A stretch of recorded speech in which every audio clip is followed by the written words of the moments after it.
First, our national anthem, Quốc ca Hoa Kỳ. Oh, say can you see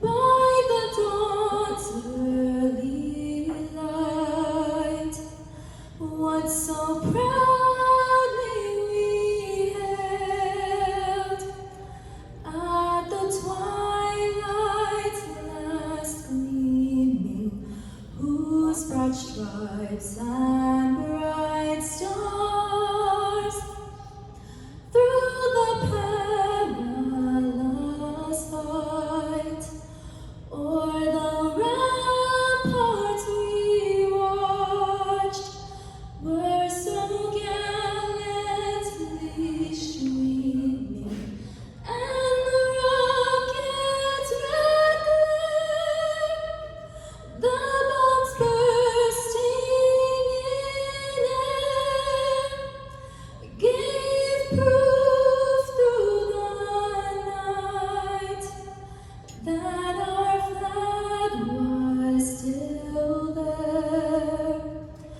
Oh, say does that star-spangled banner yet wave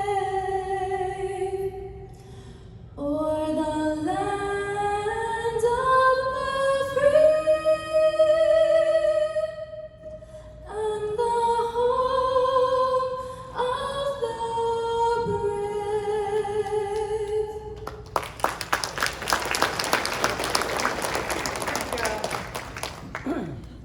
Quốc ca Việt Nam Cộng Hòa, the national anthem of the Republic of Vietnam.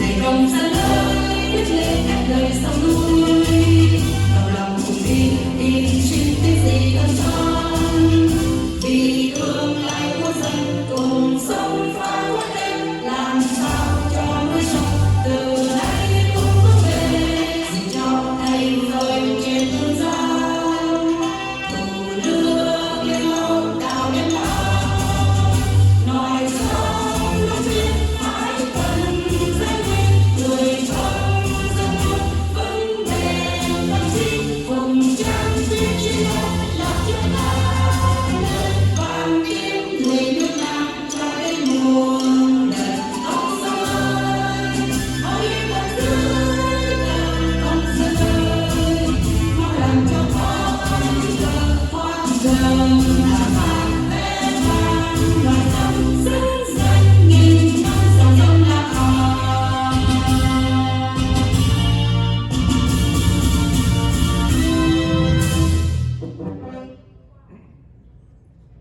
Xin tất cả quý vị quan khách hãy dành một phút mặc niệm để tưởng nhớ đến công ơn của tổ tiên đã gầy dựng một giang sơn gấm vóc và chiến đấu hơn 1000 năm để bảo vệ từng tấc đất khỏi tay quân xâm lược.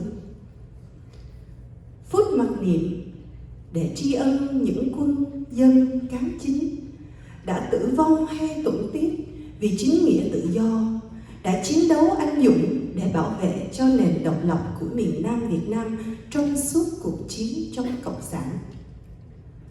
Phút mặc niệm để thương nhớ đến đồng bào tị nạn thân yêu đã bỏ mình trong biển cả hay trong rừng sâu nước độc trên cuộc hành trình định mệnh đi tìm đến tự do. Và sau cùng, phút mặc niệm để ghi ơn những chiến sĩ vô danh, những nhà đấu tranh cho dân chủ tự do, chống lại chế độ bạo cường của Cộng sản Việt Nam, đã bị trù dập, hành xử và đã chết tức tưởi trong lao tù Cộng sản. Phút mặc niệm bắt đầu. A moment of silence begins.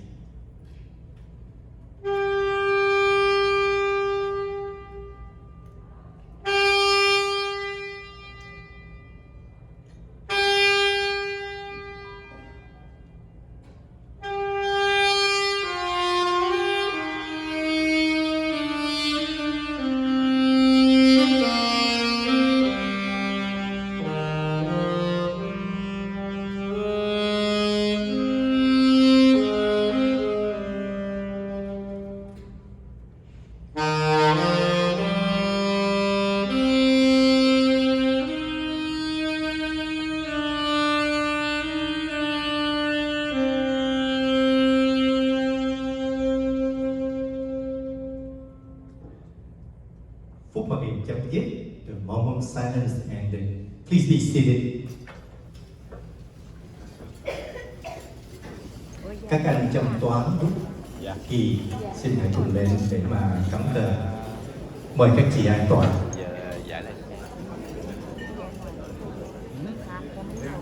At this moment in time, we would like to invite Dr. Teresa Wan Chung come up to the stage to welcome us, especially to welcome all our special guests. Dr. Wan Teresa. Và sau đó xin mời dược sĩ Ngoan lên sân khấu để giới thiệu quan khách trong ngày hôm nay. Xin quý vị cho dược sĩ Ngoan một tràng pháo tay ạ.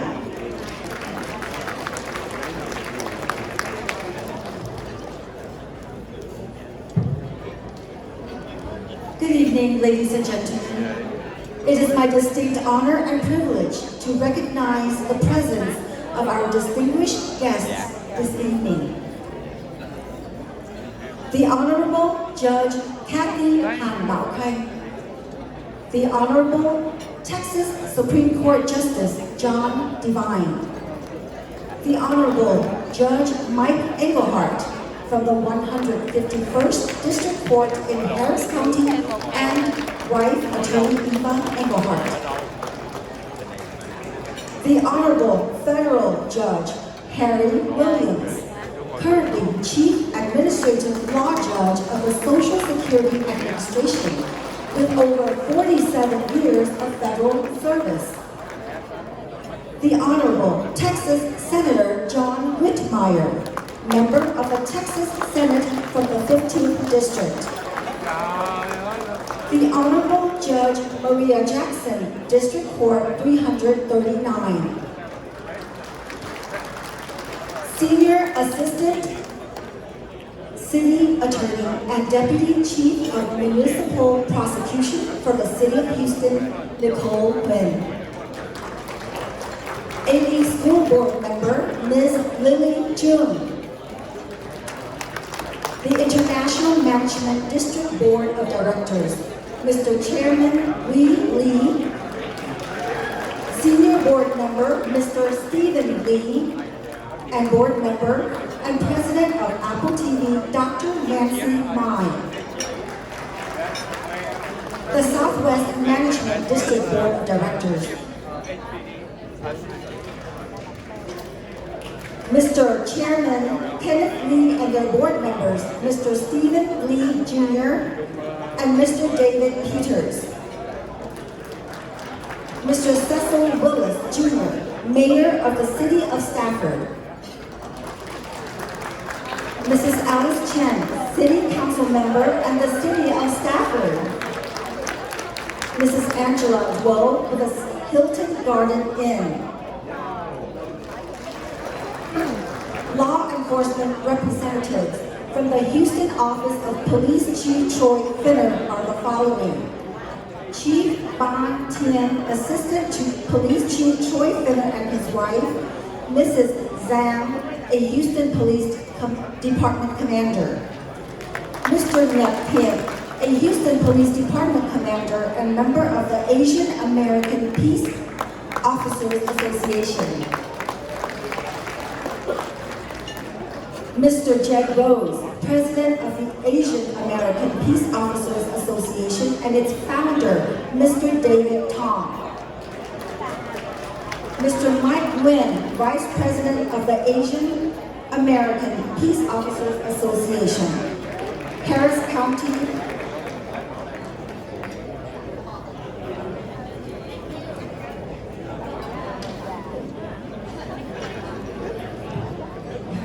Xin quý vị cho đoàn quý quan khách của chúng ta một tràng pháo tay thiệt là lớn ạ. Thank you all. Tiếp theo là các vị quan khách Việt Nam. Xin quý vị chúng ta đừng vỗ tay sau khi chúng tôi nêu tên tất cả mọi người, chúng ta sẽ vỗ tay một lúc nha. Trước tiên là Hội đồng Riêng Tôn, Hòa Thượng Thích Huyền Việt, Chủ tịch Văn phòng 2 Viện Hóa Đạo, Giáo hội Phật giáo Việt Nam Thống nhất Hải ngoại. Cư sĩ Nguyễn Anh Dũng, đại diện cho Phật giáo Hòa Hảo. Cư sĩ Trần Hiến, đại diện cho chùa Liên Hoa. Đồng Đạo Nguyễn Tấn Tài, đại diện cho giáo hội Phật giáo Cao Đài. Linh mục Phạm Hữu Tâm, đó là tất cả thành viên của hội đồng tuyên tôn. Tiếp đến là hội đồng giám sát. Đông y sĩ Nhất Nguyên, thành viên. Ông Lê Thọ, thành viên. Bà Phạm Nhàn, thành viên. Mục sư Trần Hoàng Việt, thành viên. Đó là những thành viên của hội đồng giám sát đang có mặt ở đây ngày hôm nay.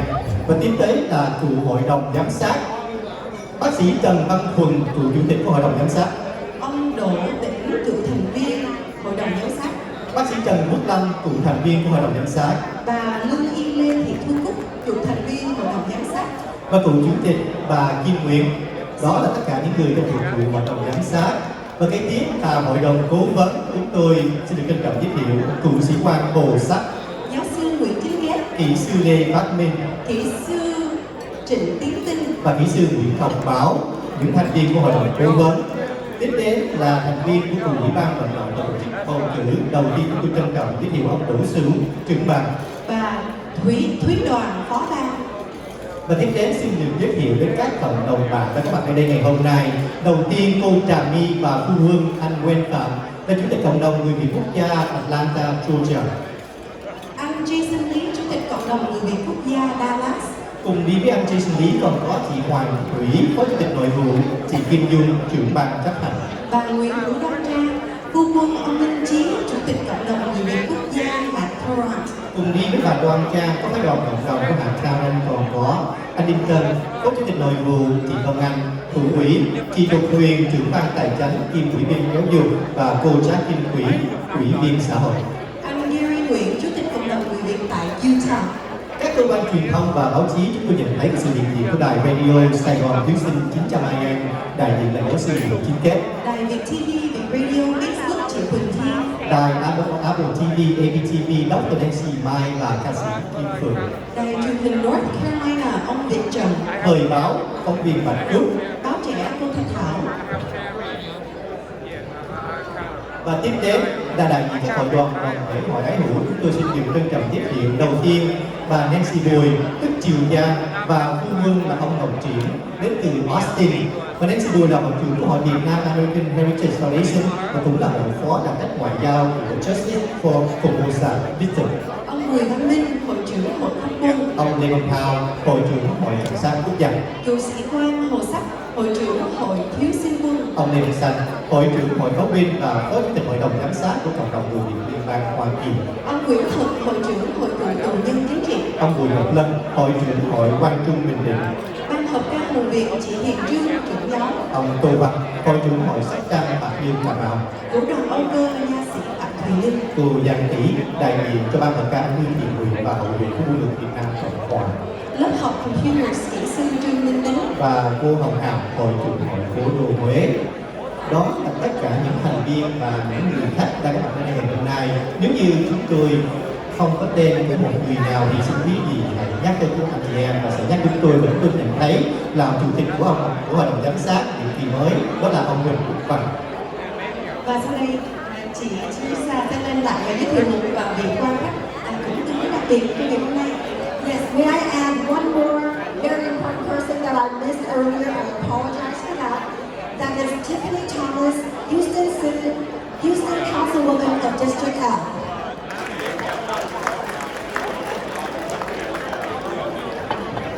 Đó là tất cả những vị quan khách, bản xứ, dòng chính và những quan khách cũng như nhân sĩ của cộng đồng chúng ta.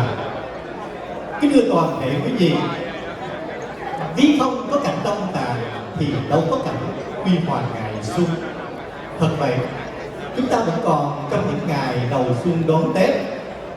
Tất cả chúng ta có mặt nơi đây để đón chào một cơ hội mới, một bắt đầu mới và một ban đại diện cộng đồng mới. Chúng tôi xin được hân hạnh giới thiệu vị tân chủ tịch cộng đồng, một người đã hoạt động nhiều năm không mệt mỏi. Anh cũng đã từng đảm nhận các trọng trách lãnh đạo trong các tổ chức chính trị tranh đấu cho một Việt Nam tự do, hùng cường. Ladies and gentlemen, we are delighted to introduce the President-elect of the Vietnamese community of Houston and vicinity, a successful entrepreneur, a long-time community activist, Dr. Brian Chu, bác sĩ nha khoa Chu Văn Cương.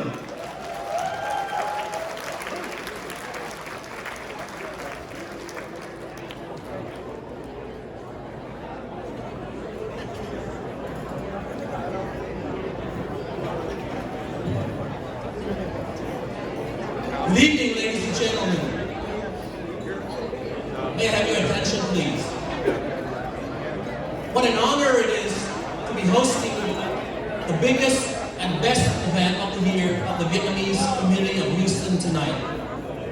Tonight, the new board of directors will be sworn in by some of the best people in Texas. Judge Kathy Hahn, Texas Supreme Court Justice Devine, Texas Senator John Whitmire. We have to make this event a big deal because we only do it every 3 years after the gruesome general election is over. And this year, I am deeply honored to be elected the president of this awesome organization, the Vietnamese community of Houston and vicinities, along with my 14 best friends, with whom I will be introducing to you a little bit later. It is a wonderful delight, and we are deeply appreciated for your generosity by taking your time out of your busy schedule to come and attend our inaugural ceremony, and then the celebrations of the Vietnamese New Year, the Year of the Cat. So please help me by giving a big round of applause to welcome all of our guests here in the house, especially the ones that come all the way from different states. Thank you very much.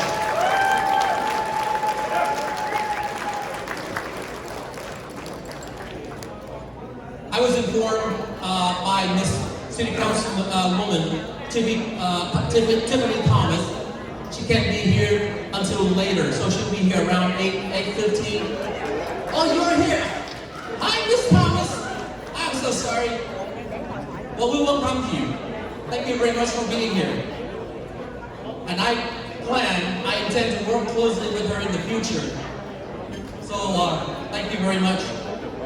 And we also extend our invitation to our representative, state representative, Mr. Hubert Vo.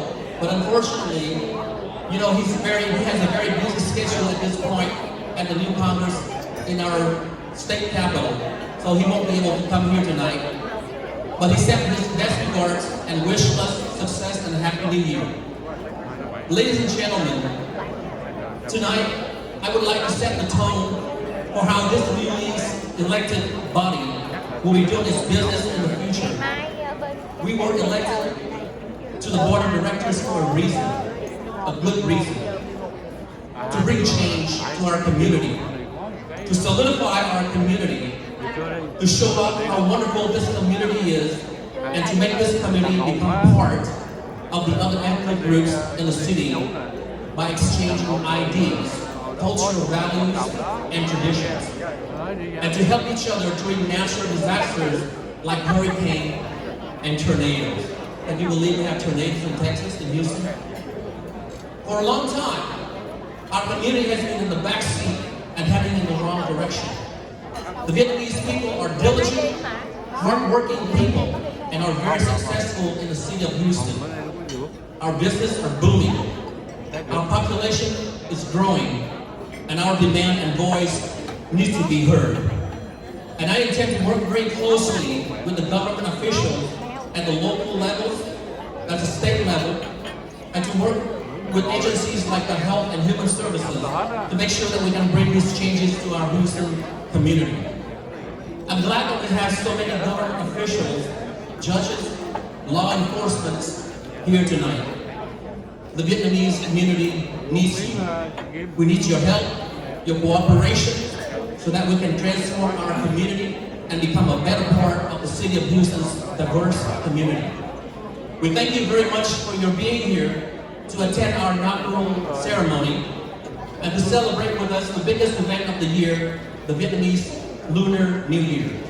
And I wish you all the best of health, a bright and wonderful new year without COVID, and a long-lasting friendship, a relationship among the diverse communities that we have in the great city of Houston. So thank you very much.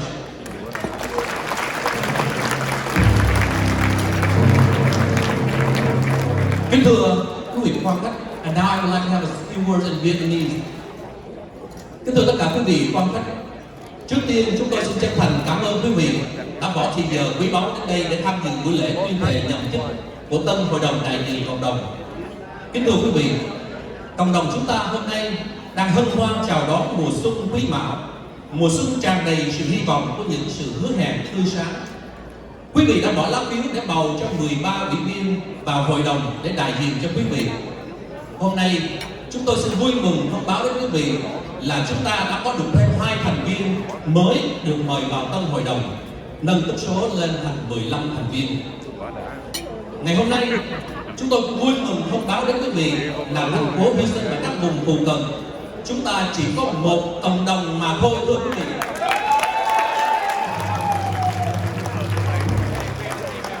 Trong khi những cộng đồng khác, những cộng đồng vàng ở các thành phố, những tiểu bang lớn gặp phải những sự tranh chấp nội bộ bị chia thành 2-3 cộng đồng, thì trong cộng đồng của chúng ta đã trải qua một cuộc bầu cử rất hài hòa, trong sáng và khoa học để cuối cùng đi đến một cộng đồng duy nhất. Đó là nhờ công rất lớn của Ủy ban vận động và tổ chức bầu cử các anh Đỗ Sử, Đỗ Tĩnh, Trần Hùng, Lê Thọ, Trần Văn Bé Tư, chị Thúy Đoàn, chị Bạch Hạc và Kim Loan. Xin quý vị tặng một tràng pháo tay thật lớn cho Ủy ban vận động và tổ chức bầu cử, thưa quý vị. Thưa quý vị, tương lai của cộng đồng chúng ta đang nằm trong tay của tất cả mọi người trong phòng này và tất cả đồng hương tại thành phố Houston và các vùng phụ cận, không phải chỉ là 15 thành viên trong hội đồng. 15 anh chị em chúng tôi ngày hôm nay tuyên thệ sẽ làm hết sức mình để bảo vệ nội quy của cộng đồng, xây dựng một nền tảng vững chắc và phát triển cộng đồng để chúng ta có thể tự hào và hãnh diện là một thành viên của cộng đồng người Việt quốc gia Houston và các vùng phụ cận. Tuy nhiên, sự thành công và mức độ thành công đều tùy vào sự ủng hộ của tất cả mọi người trong cộng đồng chúng ta. Trách nhiệm lớn nhất của tân hội đồng là hàn gắn sự rạn nứt trong nội bộ, tạo sự đoàn kết và từ đó mới có thể quy tụ và kêu gọi những chất xám, những tinh anh của những anh tài trong cộng đồng của chúng ta. Đó là bổn phận của chúng tôi, là làm sao tạo được chiếc cầu nối để cho tất cả mọi người đều có thể đóng góp công sức và tài chính để gây dựng cộng đồng. Trách nhiệm thứ hai của chúng tôi là làm sao có thể di dời được trụ sở cộng đồng về trung tâm sinh hoạt của người Việt tại khu Bel Air. Tôi tin chắc rằng với sự hợp tác yểm trợ của tất cả các thành viên trong cộng đồng, chúng ta có thể thực hiện được giấc mơ đó. Trước mắt, chúng tôi đã xin phép được Trung tâm đa dịch vụ Elite Community Center để làm 3 ngày hội chợ và 2 ngày cho giải vô địch túc cầu Bắc Mỹ. Đó là các ngày 17, 18 và 19 tháng 3 tới đây. Rất mong quý vị đến để tham dự và ủng hộ cho những sinh hoạt này. Ngày đại hội phát đại đầu năm của tân hội đồng là ngày 12 tháng 2 năm 2023. Và lần này chúng tôi đang xin và sẽ xin làm lễ dỗ tổ Hùng Vương ngay tại trung tâm đa dịch vụ Elite. Và nếu được, chúng tôi xin thông báo với quý vị để quý vị đến để ủng hộ. Và đây cũng là cái dịp để cho chúng ta phô trương nền văn hóa của người Việt Nam đến cho tất cả những sắc dân khác. Kính thưa quý vị, nhân dịp Tết đến, tôi xin phép đại diện cho 15 ủy viên của tân hội đồng kính chúc quý vị một năm mới an khang thịnh vượng, sức khỏe vô biên và gia đình luôn hạnh phúc. Xin trân trọng kính chào quý vị.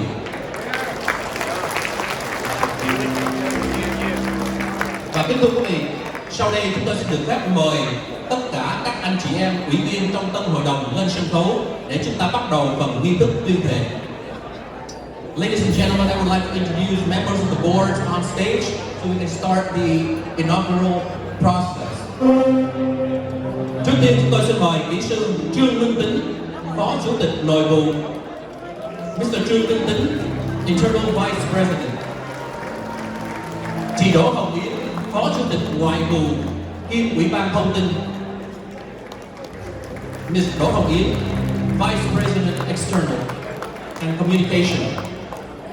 Chúng tôi xin kính mời Hải quân Đại tá Nguyễn Đức Trọng, Phó Chủ tịch Ngoại vụ. Captain Nguyễn Đức Trọng, External Vice President. Chúng tôi xin mời anh Nguyễn Hoàng Quân, Phó Chủ tịch Ngoại vụ kiêm Ủy viên Văn hóa. Mr. Hoàng Quân, Nguyễn Hoàng Quân, External Vice President and also Cultural. Chúng tôi xin mời anh Alex Nguyễn, Tổng thư ký của hội đồng. Mr. Alex Nguyễn, General Secretary. Chúng tôi xin mời anh Khánh Dương, Phụ tá Tổng thư ký. Mr. Khánh Dương, Assistant to the General Secretary. Chúng tôi xin mời chị Kim Trần, Thủ quỹ. Miss Kim Trần, Treasurer. Chúng tôi xin mời chị Hiền Vi, Phụ tá Thủ quỹ. Miss Hiền Vi, Assistant to the Treasurer. Chúng tôi xin trân trọng xin mời ông Bùi Ngọc Lân, Ủy viên Thể thao. Mr. Bùi Ngọc Lân, Sports Committee. Chúng tôi xin mời chị Em Trần, Ủy viên Tài chính. Miss Em Tran, Finance Committee. Chúng tôi xin mời cô Gina Huỳnh, Ủy viên Xã hội. Miss Gina Huỳnh, Social Committee. Chúng tôi xin mời anh Andy An Văn, Ủy viên Văn nghệ. Mr. Andy Van, Entertainment Committee. Chúng tôi xin mời dược sĩ Teresa Ngoan Trần, Ủy viên Y tế. Dr. Teresa Ngoan Trần, Health Committee. And lastly, we would like to xin mời nha sĩ Dr. Calvin Nguyễn, cũng là Ủy viên Y tế. Dr. Calvin Nguyễn, Health Committee. Và đây là 15 anh em trong Tân Hội đồng Đại diện Cộng đồng. Xin trân trọng ra mắt tất cả quý vị.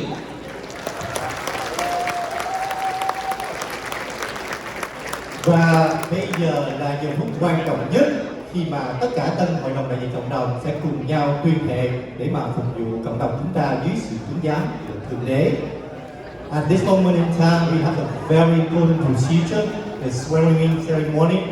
At this time, we invite Dr. Teresa one more time to conduct and help with the ceremony.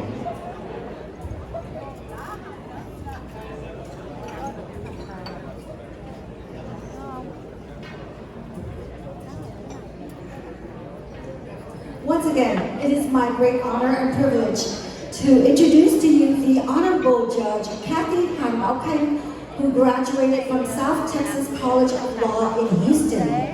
In 1998, Judge Kathy Han Bao Khanh became the first Vietnamese American lawyer appointed to a full-time presiding judgeship in Houston.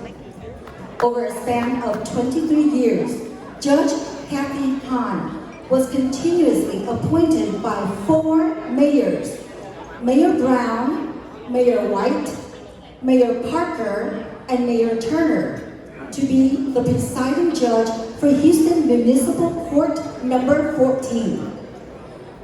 Judge Han has a passion for volunteering services, offering her time to numerous professional and charitable organizations.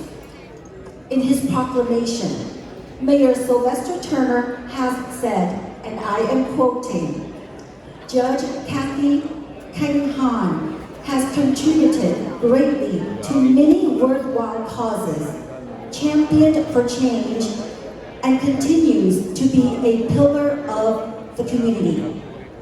And now, I would like to invite the Honorable Judge Kathy Han Bao Khanh to the stage to conduct the swearing-in ceremony.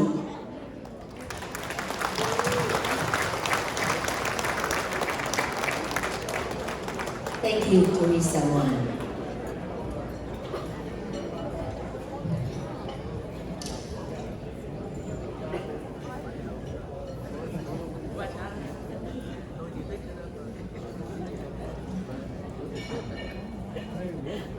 Kính chào quý vị quan khách. Good evening, ladies and gentlemen. I am very honored to be here today to help in the administration of the oath of office to the Board of Directors of the Vietnamese community in Houston and the vicinities.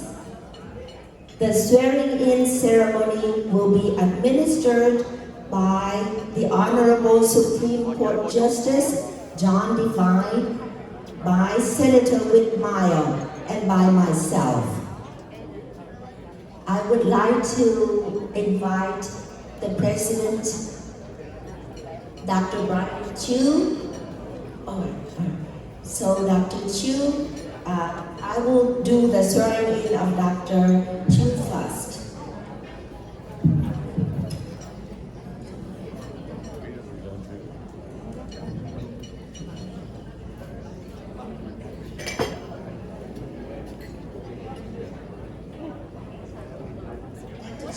please raise your hand.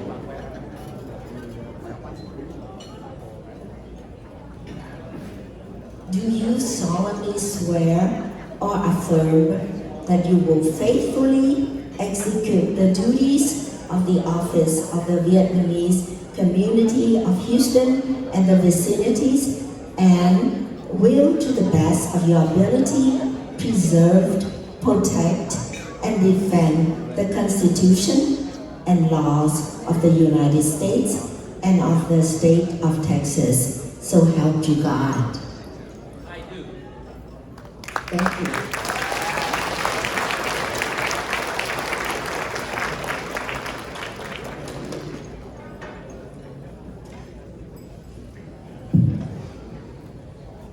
Next, I would like to invite Senator John Whitmire to administer the oath of office to 4 vice presidents and the General Secretary.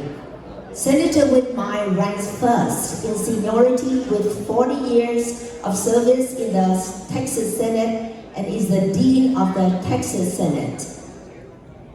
Senator Whitmire serves as chair of the Senate Criminal Justice Committee. He is also a member of the Senate Business and Commerce Committee. Additionally, Senator Whitmire is also a member of the Senate Finance Committees. Now, I would like to ask Senator Whitmire to come up, and Vice Presidents, 4 Vice Presidents, and the General Secretary to be sworn in. Thank you, Judge Hahn.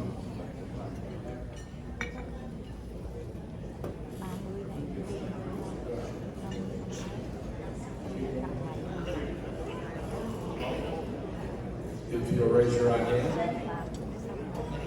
Do you solemnly swear or affirm you will faithfully execute the duties of the office of the Vietnamese community of Houston and the vicinities, and will, to the best of your ability, preserve, protect, and defend the Constitution and the laws of the United States and the state of Texas, so help you God. I do. Congratulations.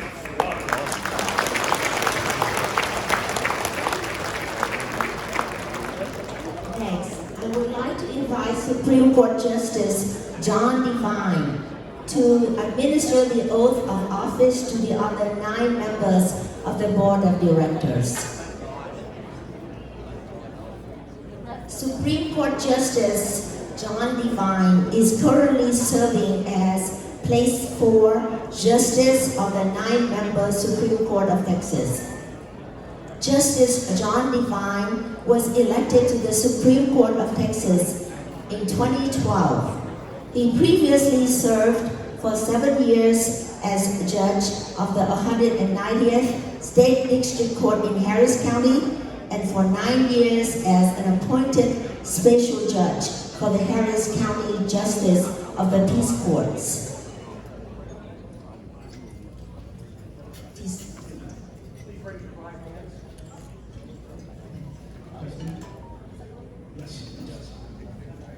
Do you solemnly swear or affirm that you will faithfully execute the duties of the office of the Vietnamese community of Houston and the vicinities, and will, to the best of your ability, preserve, protect, and defend the Constitution and the laws of the United States and the state of Texas, so help you God?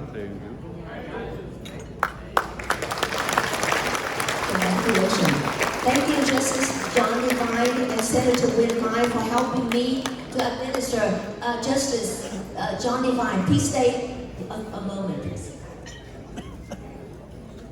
Thank you for helping me to administer the oath of office to the Board of Director members. Now, I would like to ask you, Justice John Devine, and then Senator Whitmire, to share a few words to our Vietnamese American community in Houston and the vicinities. I would be happy to. Thank you, Judge Hahn. Ladies and gentlemen, it's a real pleasure to be here. You know, I served in this area and I lived in this area for 34 years before moving to Austin, Texas for the past 10 years. So I appreciate your prayers. It's been a great pleasure to serve the Texas in the Texas Supreme Court and be the state's highest court. I remember my days here in Houston as I almost feel like I grew up with your community here for the past 34 years. And had been a part, I had employees that were from your community, and they were awesome. And my greatest respect to you, and many of you I know sacrificed everything for your children, for them to get solid educations. And time after time, that was always a blessing to see the family values that the Vietnamese community had and how they raised their children. So thank all of you for your contribution to Houston, for the great diversity that this city has, and God bless all of you. Thank you.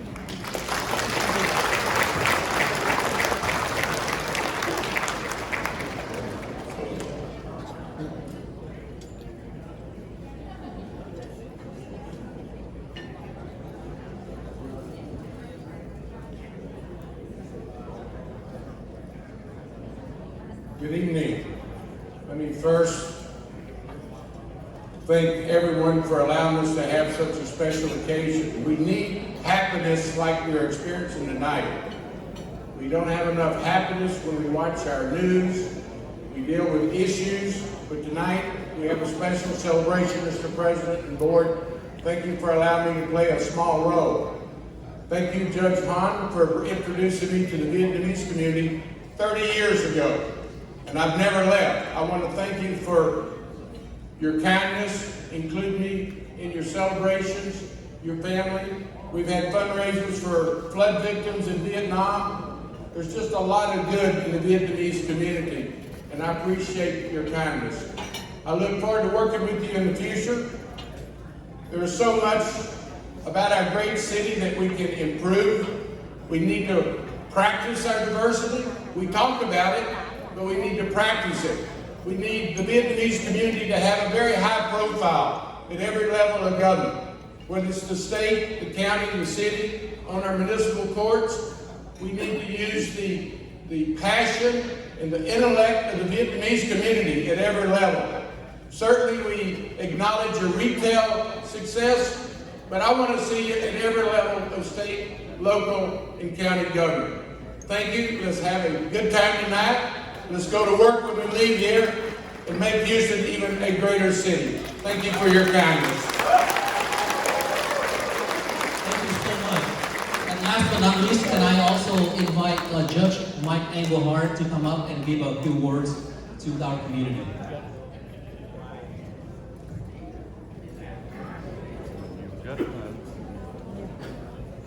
Good evening, everybody. Chuck Mong don't mind. I am Judge Mike Engelhardt of the 151st Civil District Court, and along with my wife, Eva, very proud to have been invited to give a few remarks here tonight. And congratulations to the board.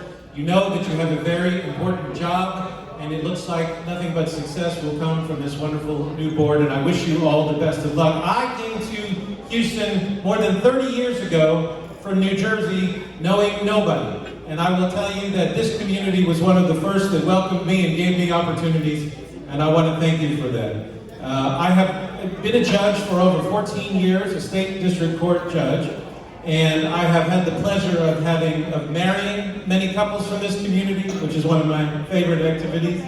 I'm sure Justice Devine will agree with me. But also swearing in many new lawyers. And now Christine Weems is a Vietnamese member of the state judiciary here in Houston and Harris County as well. And so at every level, in all endeavors, it's been my honor to sort of grow along with the Vietnamese community in this town and in this county and see it burgeon with great success. And I wish you, in the year of the cat, nothing but more success, health, and happiness, wealth, and love.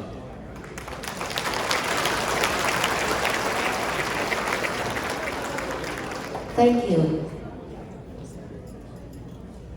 We are going to take a picture, but before we do that, I would like to say a few words in Vietnamese. Xin chúc mừng Hội đồng đại diện Cộng đồng Người Việt quốc gia Houston và vùng phụ cận. Là một thành viên trong cộng đồng, chúng tôi rất là thán phục tinh thần làm việc hăng say của ông Chủ tịch, của các phó chủ tịch và các ủy viên hội đồng đại diện cũng như của ban cố vấn và giám sát. Thành thật cảm ơn sự hy sinh của các quý vị để chúng ta sẽ có một cộng đồng thật vững mạnh. Congratulations to all members of the Vietnamese community in Houston and vicinities. We admire and thank all of you for your time, dedication to do volunteer works for the benefits of our Vietnamese community. Thank you. Thank you, very kind.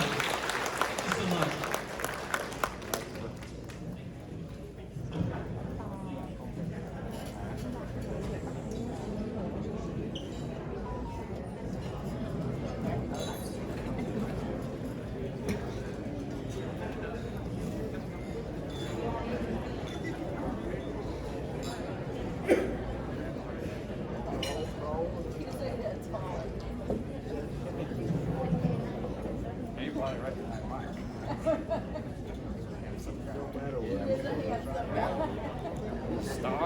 Stop shining.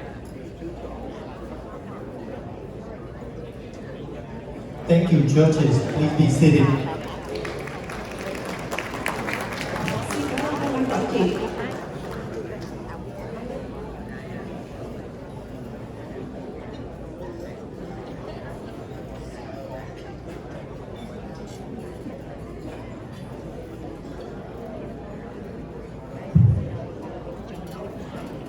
At this moment in time, we would like to invite our Houston Council, VNCH, Miss Tiffany Thomas, come up and present a proclamation.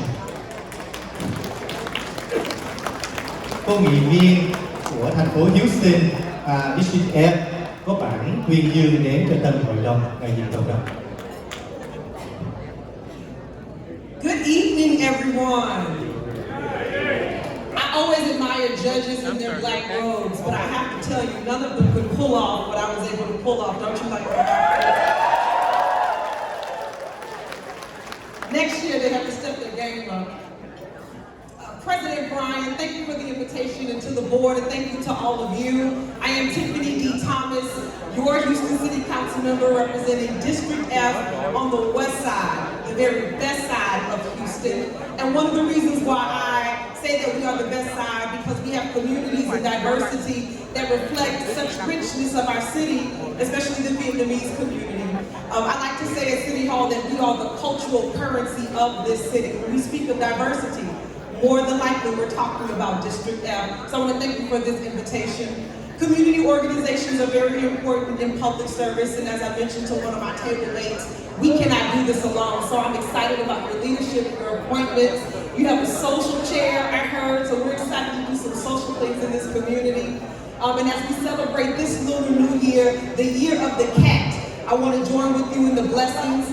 I want to join with you in the prosperity, and I want to join with you as we not only acknowledge your heritage and your contribution to the city, but the future. So let me read the proclamation on behalf of Mayor Turner. Whereas the Vietnamese community of Houston and vicinities have served the Vietnamese community for over 45 years.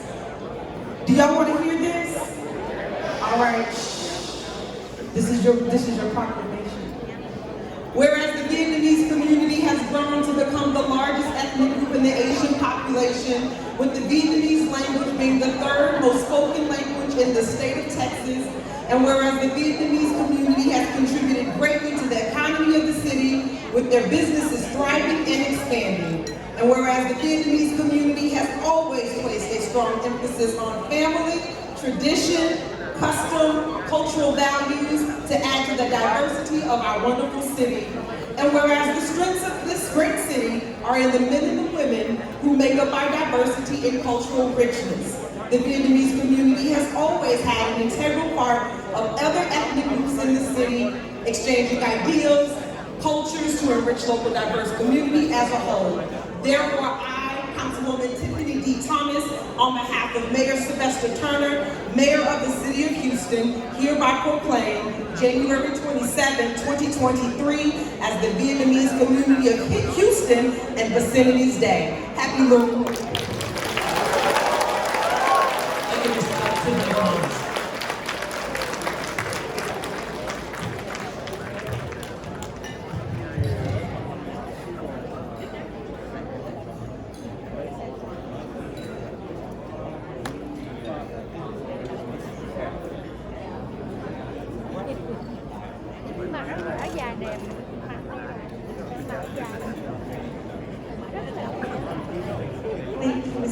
so much for that. You look stunning, man.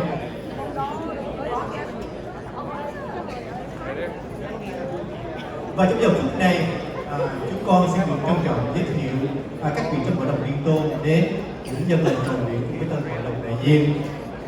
They already sworn to protect, to uphold the Constitution, and to serve the Vietnamese community. Now they're going to pray in their own language to our ancestors. Hội đồng liên tôn chúng con được trân trọng kính mời Hòa thượng Thích Huyền Việt, Linh mục Phạm Hữu Tâm, cư sĩ Nguyễn Anh Dũng Đầu Tổng đạo Nguyễn Tấn Tài và cư sĩ Trần Hiến. Xin toàn thể hội đồng liên tôn cùng lên sân khấu để dâng lời cầu nguyện. Xin quý vị cho hội đồng liên tôn một tràng pháo tay ạ.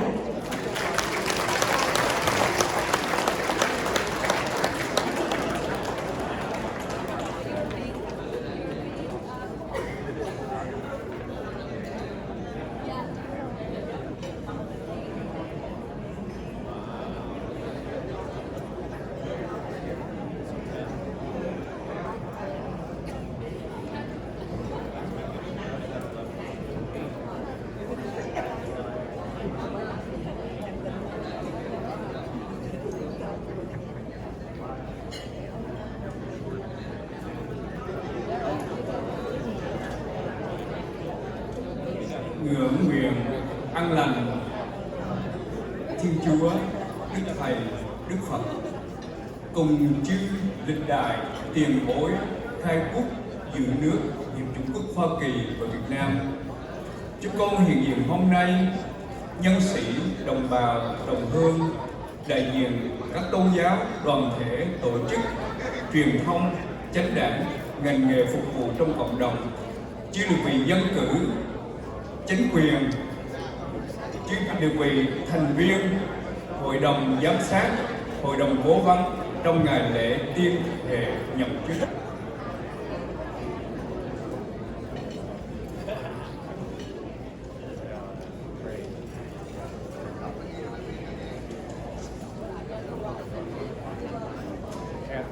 Trong buổi lễ tuyên thệ nhậm chức Tăng Hội đồng đại diện cộng đồng Người Việt quốc gia tại Houston và các vùng phụ cận tại nhà hàng Ocean Place, Houston, Texas, chúng con thành tâm ngưỡng cầu ơn trên cao cả chứng giám và gia hộ cho tất cả chúng con, đặc biệt cho chư vị thành viên Tăng Hội đồng đại diện cộng đồng vô lượng an lạc các tường để hoàn thành sứ mệnh của cộng đồng tin tưởng và ủy thác, cho tất cả chúng con hiện diện cư dân của cộng đồng và toàn dân Hiệp chủng quốc Hoa Kỳ của chúng con ngày an lành, đêm an lành, tất cả các thời đều an lành.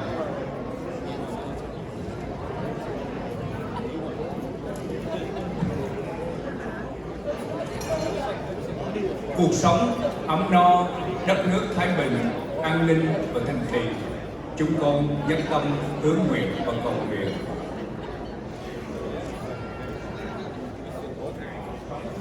Send forth, O Lord, our God, your spirit of wisdom and right counsel to fill the hearts and mind of these, our newly elected leaders for the Vietnamese community of the greater Houston and vicinity. May the judgment be right, their conscience glow with goodness, and their dedication to justice and mercy be clear. Strengthen them when they feel weak, enlighten them when they feel confused, protect them when they are unjustly opposed, and above all, give them love for the people whom they serve. In God we pray. Thank you.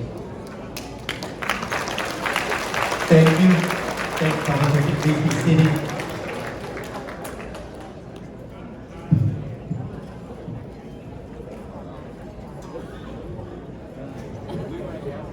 Và trong lúc này nhà hàng bắt đầu phục vụ thức ăn. Chúng ta vẫn còn những ngày của đầu xuân. Không có gì vui sướng bằng đón xuân khi mà tất cả chúng ta nếu có rượu thì nâng rượu, nếu mà có nước ngọt nâng nước ngọt, để cùng với tân ban hội đồng đại diện cộng đồng cất lên những lời ca đón xuân. We still the first few days of the new year and the restaurant begin to serve now. So if you have a cup of wine, you have a cup of Coke, whatever you have in your hand, please raise and join with us for the first song to welcome the new year. Văn nghệ hợp ca của hội đồng đại diện cộng đồng.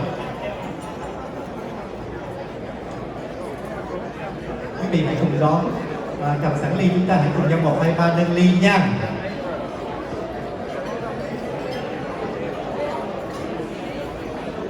Let's cheer on 3.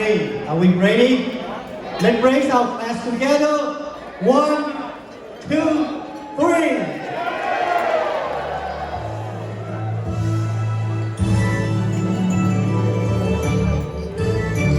Ngày xuân nâng chén ta chung lời này mừng anh nồng phu vui đua thân vời người thương xa lời tình người công nhân ấm no có người gian lao nghèo khó.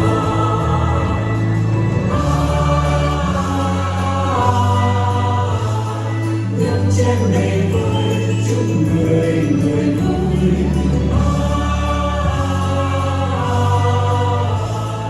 Muôn năm sau xuyên duyên đời gió thêm tràn đầy chén hoàng sa chúc người binh sĩ lên nào chiến đấu công thành sáng cuộc đời lành một người vì nước quên thân mình. Nơi xa xa có bà mẹ già từ đâu mong con mất hương lên hoa chúc bà một sớm quê hương hướng con về hòa núi yêu thương.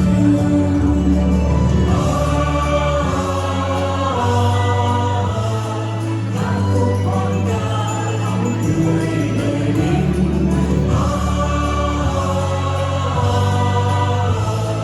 chúc mẹ hiền dâng cuộc tình vân hoa đôi uyên ương xây tổ ấm trên cành yêu đương. Cảm ơn người nghệ sĩ tiếng guitar đẹp chân pha tô nền đời mới màn hơi vang lên lời ước thiêng liêng chúc non sông hòa bình kể bóng sương môi hương rơi kể quê hương yên vui đời anh về trong chén tình đời vơi. Nhớ ca đây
thân mừng năm mới, Happy New Year. Và đây là một món quà mà không có nằm trong chương trình, hoàn toàn bất ngờ cho các anh chị em trong tân hội đồng đại diện cộng đồng sẽ tặng cho vị chủ tịch của hội đồng đại diện cộng đồng của người Việt Houston và vùng phụ cận. Nguyễn Học Quân xin kính chào tất cả quý vị. Trước tiên thì em phải xin lỗi anh Chu Văn Cương là bởi vì cái phần này không nằm trong chương trình, em sẽ chịu hình phạt sau. Kính thưa quý vị, các anh em ở trong tân hội đồng có một món quà rất là đặc biệt và bất ngờ dành cho tân chủ tịch của cộng đồng người Việt quốc gia tại Houston và vùng phụ cận của chúng ta. Nghe xin Chu Văn Cương. Xin mời anh mở món quà ngay tại sân khấu luôn. Cái này sao nhìn giống cái quan tài. Anh mở đi, anh mở đi.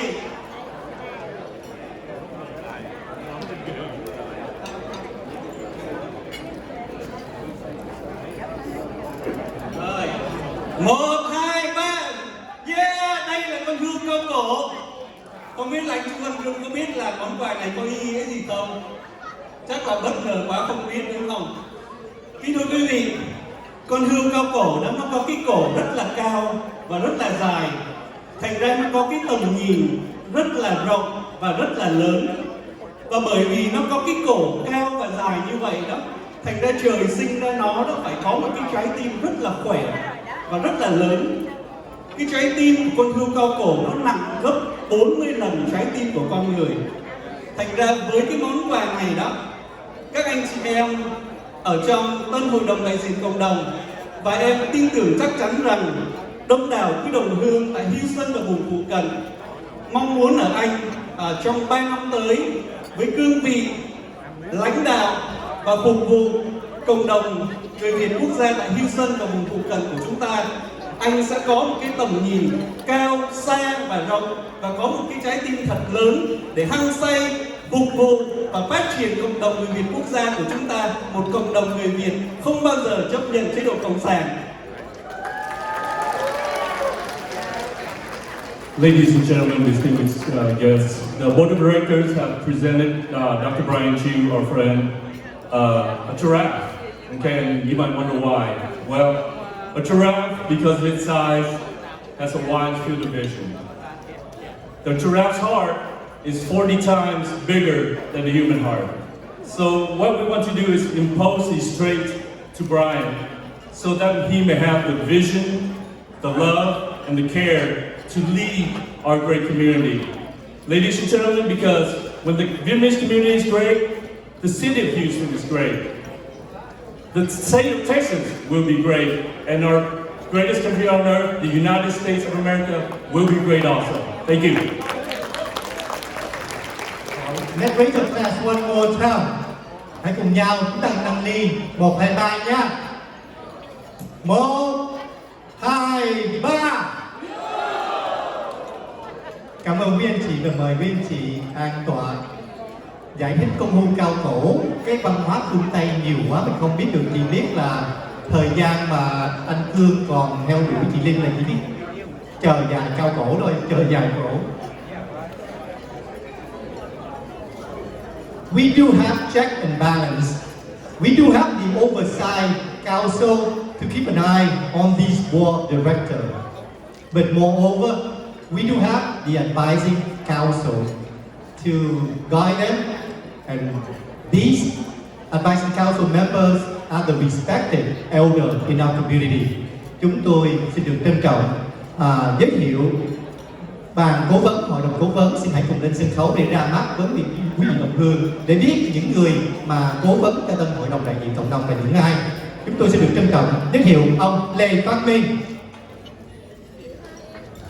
giáo sư Nguyễn Chính Kết, cựu sĩ quan Hồ Sắc, kỹ sư Nguyễn Ngọc Bảo và kỹ sư Trịnh Tiến Tinh. Xin tất cả quý vị trong hội đồng cố vấn cùng lên sân khấu để ra mắt với lại tất cả quý vị đồng hương. Xin quý vị cho hội đồng cố vấn một tràng pháo tay để ủng hộ tinh thần ạ. Một lần nữa, ông Lê Phát Minh, giáo sư Nguyễn Chính Kết, kỹ sư Trịnh Tiến Tinh kỹ sư Nguyễn Ngọc Bảo và đang lên sân khấu cựu sĩ quan Hồ Sắc. Và chúng tôi cũng có một người cố vấn về tinh thần, đó là Linh Mục Bùi Phong, hiện đang ở công tác xa.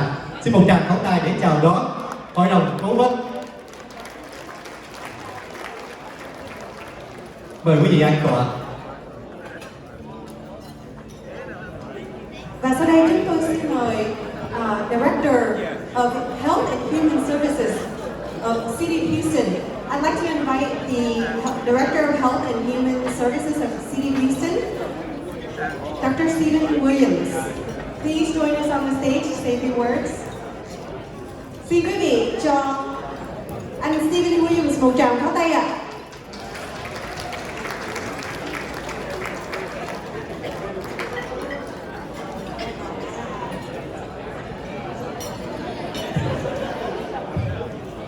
So as you can see, I am not Stephen Williams. I'm actually stepping in for him. Good evening. I'm Pedro Fonseca. I'm the Division Manager for the Community Health Services with the Houston Health Department. Thank you so much for inviting us to speak in your inaugural ceremony. It is an honor to be here today. I know you were expecting Houston Health Department Director Stephen Williams. It is with a heavy heart to say Stephen couldn't be with us today due to a death in the family. So our thoughts and prayers are with him. Many of you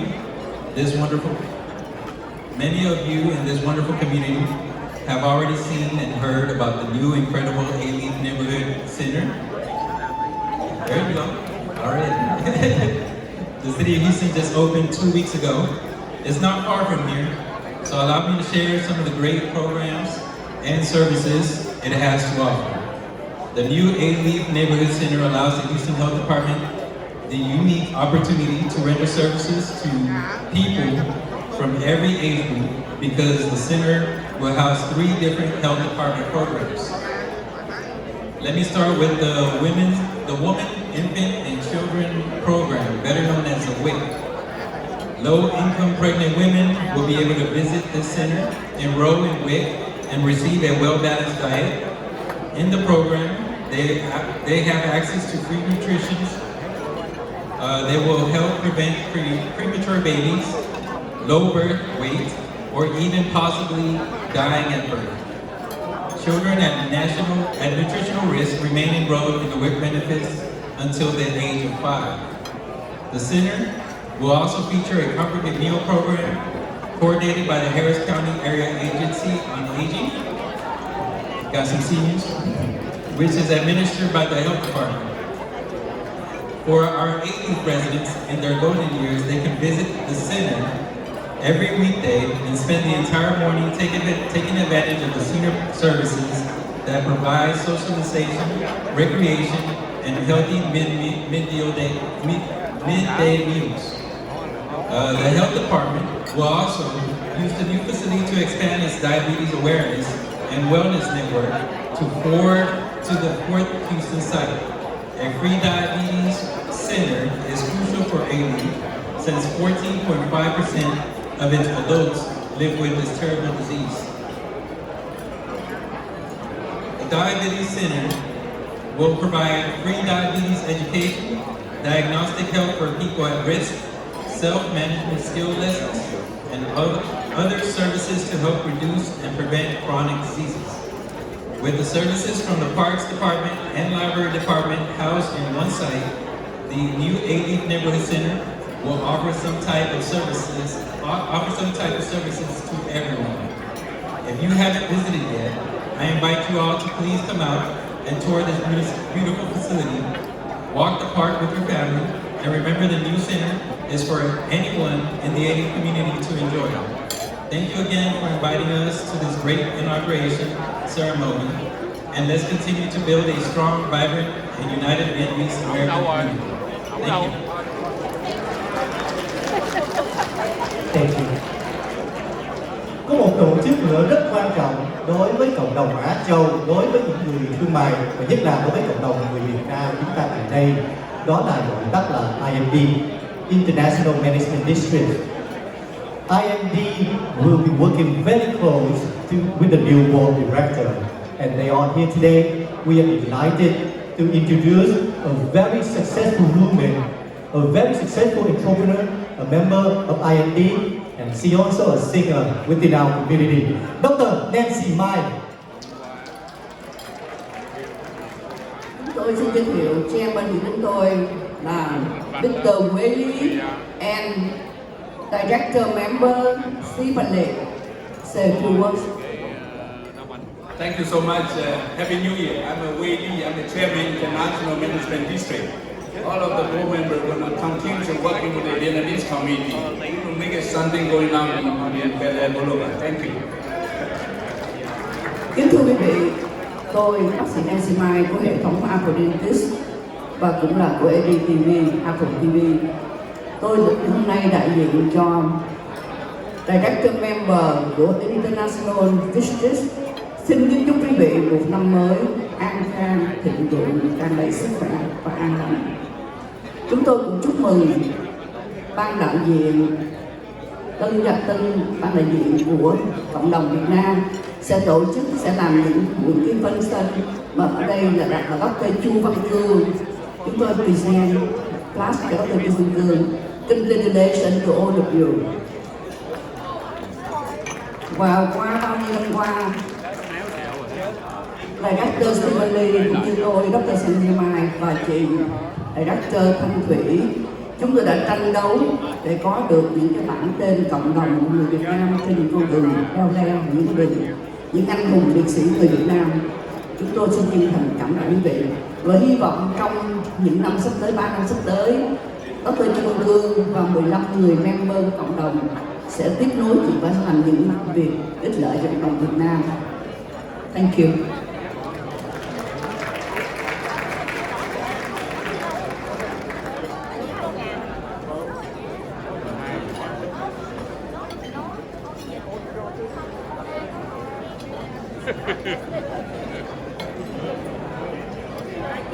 Lại một lần nữa xuân viễn phương, hoa xuân nở trắng bên tường, cố nhân mòn mỏi dặm đường viễn phương. Thoáng chút mà đã gần 50 năm, cộng đồng Việt Nam chúng ta lánh nạn, tị nạn nơi nước Mỹ. Chỉ trong vòng 50 năm ngắn ngủi, với tinh thần lạc quan của người Việt, xin chào nhau giữa con đường mùa xuân phía trước, biên trường phía sau. Bỏ đi tất cả những gì lo toan và nhìn về mùa xuân phía trước. Do đó, một người ca sĩ sẽ đến với chúng ta để thay mặt tất cả anh chị em nơi đây, để thay mặt tất cả những người tị nạn tại thành phố Houston, cất lên những lời ca đón xuân, những lời ca để tạ ơn nước Mỹ. Please put your hands together to welcome singer Đồng.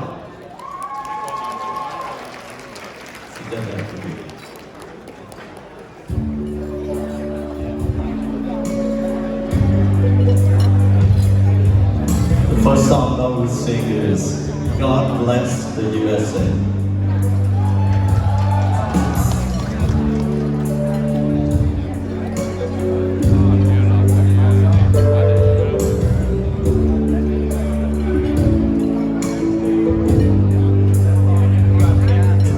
If tomorrow things go wrong, I worked for my life and I had to start again. With just my children and my wife, I thank my lucky stars to be living here today. Cause the flag still stands for freedom and they can't take away. I'm proud to be an American where they know I'm free. And I won't forget the men who died and gave that right to me. And I rightly stand up next to you and defend her still today. Cause the end, now I love this land. God bless the USA.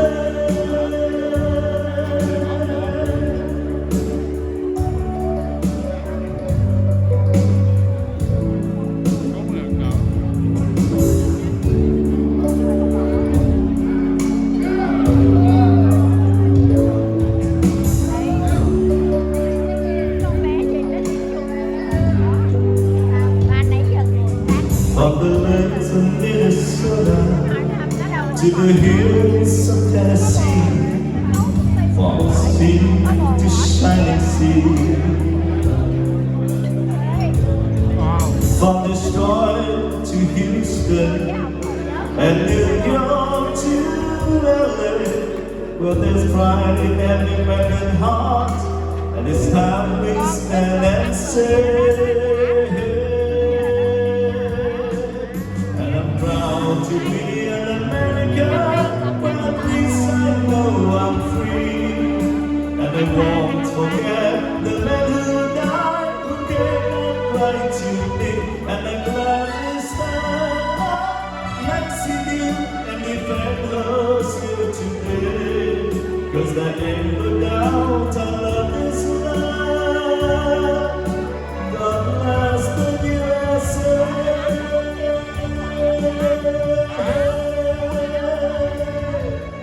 I'm proud to be an American, but at least I know I'm free, and I won't forget the men who died, who gave the right to me, and I gladly stand up next to you and defend her still today, 'cause ain't no doubt our love is love.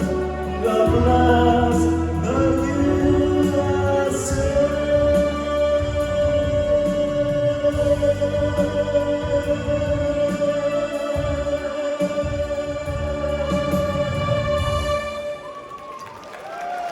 Xin cảm ơn quý vị, thank you. The next song is called You Raise Me Up. Và ban tổ chức không muốn ca sĩ nói nhiều, nhưng mà trong khi trở lại thì một lần nữa Đồng Dũng xin chúc cho ban đại diện hội đồng được thăng tiến và thành công trong con đường phục vụ cho cộng đồng. Xin cảm ơn. Nó lớn già rồi, nó là phải nói già rồi. Cái lớn hả? Cái lớn của mình. Vì hả? Dạ. Cháu nó đi làm được gần 2 năm rồi. Nó làm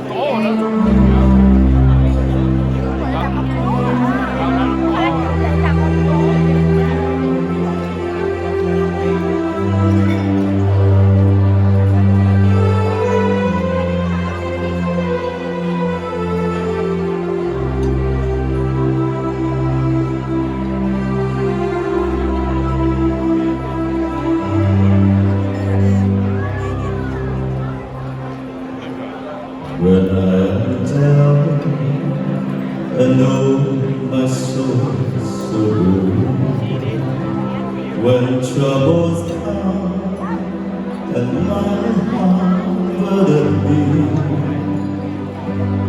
then I am still and waiting in the silence until you come and sit a while with me.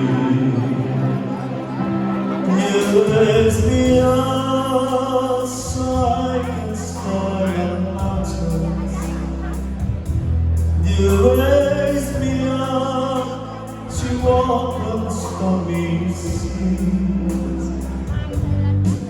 I am strong when I am on your shoulders. Up to more than I can be.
We do recognize that the Sharptown Management District is also here.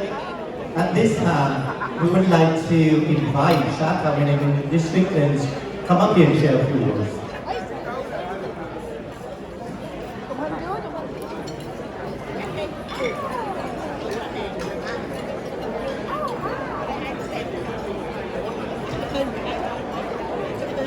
Mr. President, I think you have to accompany our guests as well.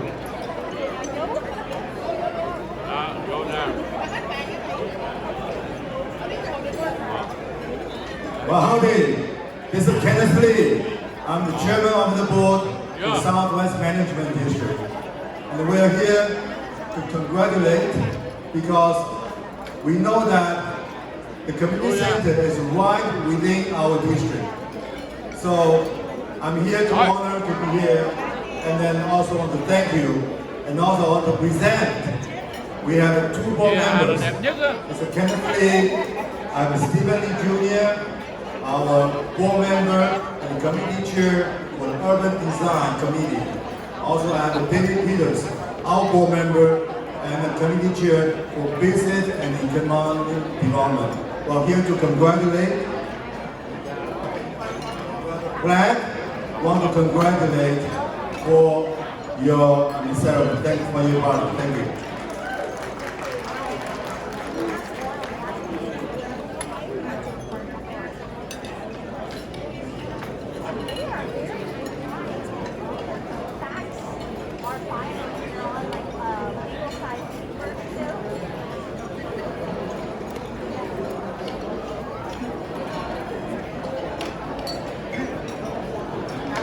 Theo chúng tôi được biết, một trong những mục tiêu hoạt động trong nhiệm kỳ này của Tân Năng Hội đồng Nghiệp vụ là kết hợp chặt chẽ với các cơ quan công quyền cũng như là law enforcement. At this time, one of the voting items that the new board director would like to conduct during that term is the cooperation with the law enforcement agencies. At this time, I would like to introduce and invite Ban Tiến, Assistant to the Chief of Police of HPD Houston Police Department, HPD Commander Nhật Hiền, Asian American Police Officer Association, Lieutenant Dong Ninh, Constable Precinct 1, Law Enforcement, Judge Maria Jackson, and Lieutenant Mike Nguyen. Please all come on stage. Please welcome our law enforcement, and each of them will share a few words with us.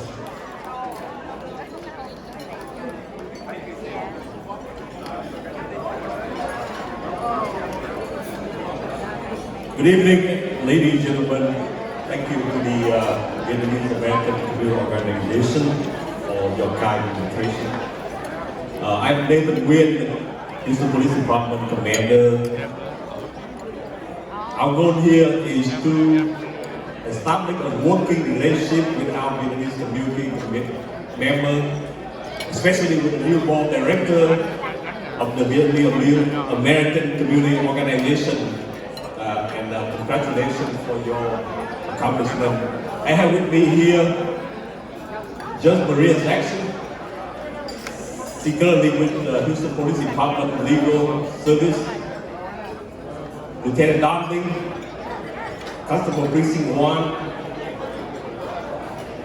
Lieutenant Mike Nguyen, Harris County Sheriff's Office, and he also the Vice President of Asian American Police Officer Association. Oh, Jim Tien, I'm sorry, I didn't see. And Jim Tien, our highest ranking officer in HPD, so I'm sorry, I didn't realize you were on stage, otherwise you should be the one to speak first. Okay. Anyway, I will have Jim Tien speak briefly about it. Okay, Jim Tien don't want to speak, but anyway, we will have the Judge will speak briefly about her judicial role. Lieutenant Mike Nguyen will explain a little bit about Asian American Peace Officer Association that we just formed in November of last year. And lastly, we will Lieutenant Dong Ninh with Precinct 1 will explain the public safety role in Harris County. Welcome, Judge Maria Jackson. Thank you, Commander. I'm so honored to be here, and congratulations to the board members My name's Maria T. Jackson, and I've had the honor and privilege of serving as your public servant for over 20 years. I started as a municipal court judge in 2003, and I was appointed over 2 years. And then I won my election in 2008 as 339th State District Court Judge. I was going to Houston Presco's criminal court judge, and now I serve at the Houston Police Department as a police administrator. Thank you.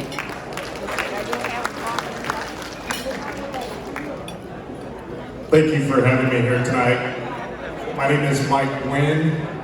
I'm a lieutenant with Harris County Sheriff's Office. That's right, it's not Houston Police, but Harris County Sheriff's Office. I'm thrilled to be here, and I'm also the Vice President for Asian American Peace Officers Association. So the purpose of this organization is to unite all of our Asian officers to have a greater voice, a greater presence in the law enforcement community, much like this organization that you have here tonight. And with that, we are also focusing on community service.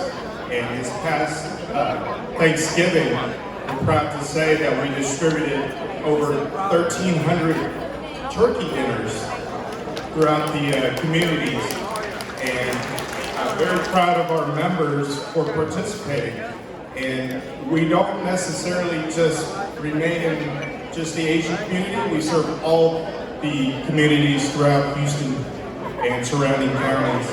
And also, right now we're looking at some natural disasters, and one of the most recent natural disasters that we're looking at right now is the tornadoes that hit Pasadena.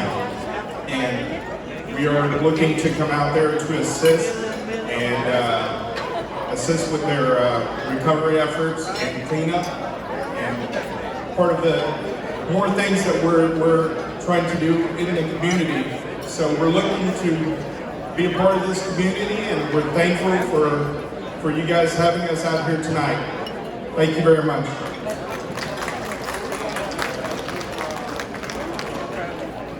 A few words in Vietnamese. My colleague already spoke in English. Kính thưa quý vị, tôi là cảnh sát Đinh Quang Dũng. Trước hết tôi xin cảm ơn ban tổ chức cũng như ban đại diện cộng đồng đã cho mời anh em chúng tôi có mặt ngày hôm nay. Đó là một niềm vinh dự cho anh em cảnh sát người Mỹ gốc Việt chúng tôi. Chúng tôi xin kính chúc ban đại diện cộng đồng nhiệm kỳ năm 2023-2025 luôn được thành công trong công việc phục vụ cho cộng đồng Việt Nam. Là những người cảnh sát người Mỹ gốc Việt, chúng tôi xin được luôn luôn đồng hành với quý vị trong công việc phục vụ cho cộng đồng Việt Nam chúng ta, mong được ngày càng phát triển tốt đẹp và luôn luôn an toàn trong cuộc sống. Xin cảm ơn. Now, I would be remiss without having Chief Tien say something about himself. He's a great leader in HPD.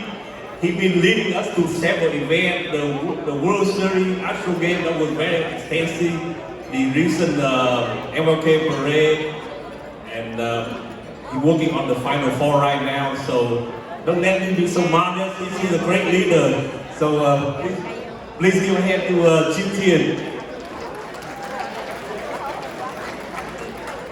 Hey, hello everyone. Thank you so much for the invitation. My name is Ben Tien. I am Assistant Chief of the Houston Police Department.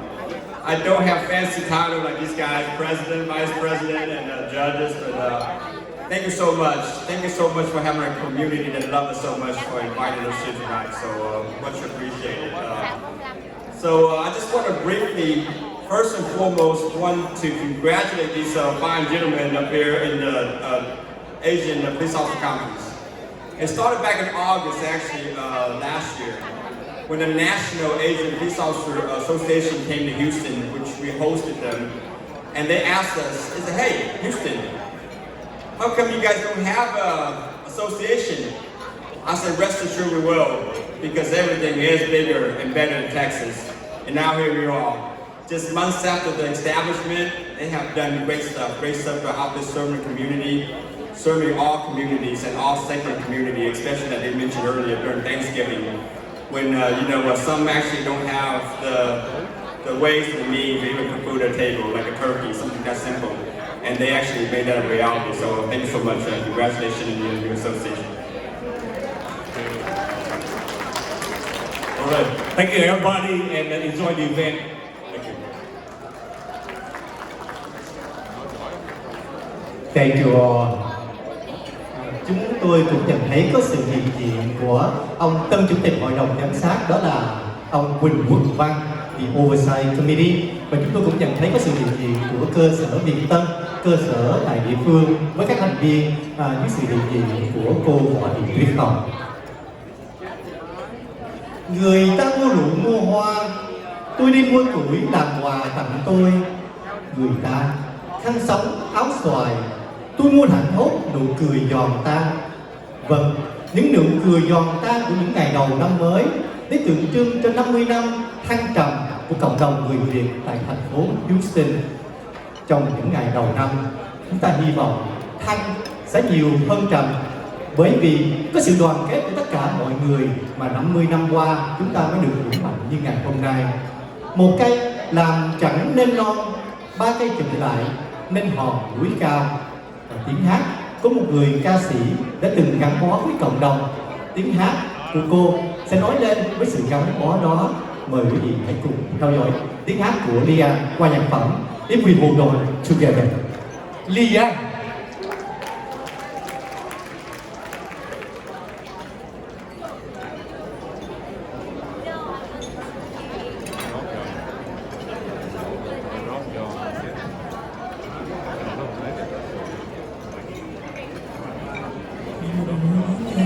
Này được có mặt cùng với tất cả cộng đồng người Việt ở Houston trong một cái không khí rất là ý nghĩa và thân thiện trong đầu năm mới. Nhân đây Lian cũng có lời chúc mừng đến ban đại diện tân cộng đồng mới, và thật tình là ngày hôm nay sức khỏe không được tốt lắm, cho nên là nếu như ca khúc của Lian có lỗi gì đó thì mong mọi người bỏ qua cho. Xin cảm ơn mọi người.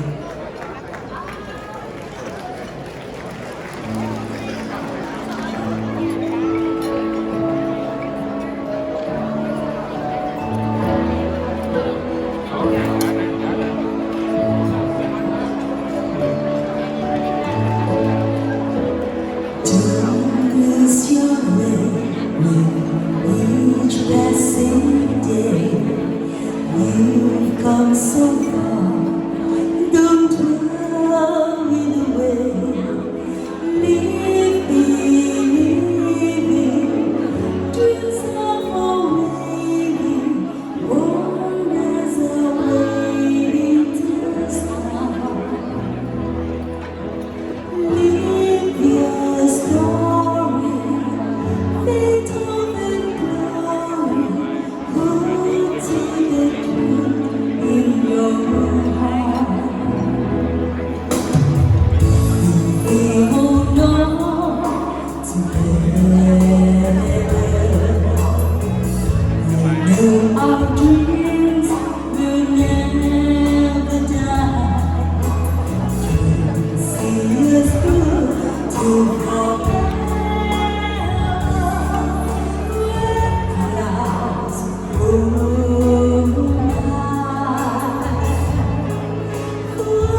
Cảm ơn Mia. Sân khấu cũng như hội trường hôm nay đẹp với những cành hoa mai, những cành hoa xuân tươi như thế này. Xin được trân trọng cảm ơn sự đóng góp và yểm trợ của chị quý đoàn, chủ nhân của cơ sở GM Nursery và kính thưa toàn thể quan khách. Chắc có lẽ chúng ta ai cũng biết tạo dựng được những công tác của cộng đồng mà có ý nghĩa để phục vụ cho toàn thể dân chúng thì phải cần ngoài sự tâm sức và thời gian các chị ra, vấn đề chính còn thiếu đó là vấn đề tài chính, bởi vì có thực mới một người đạo phải không chuyên. Dạ các bạn xin quý vị, trên bàn của chúng ta có những tấm giấy màu đỏ như thế này ạ.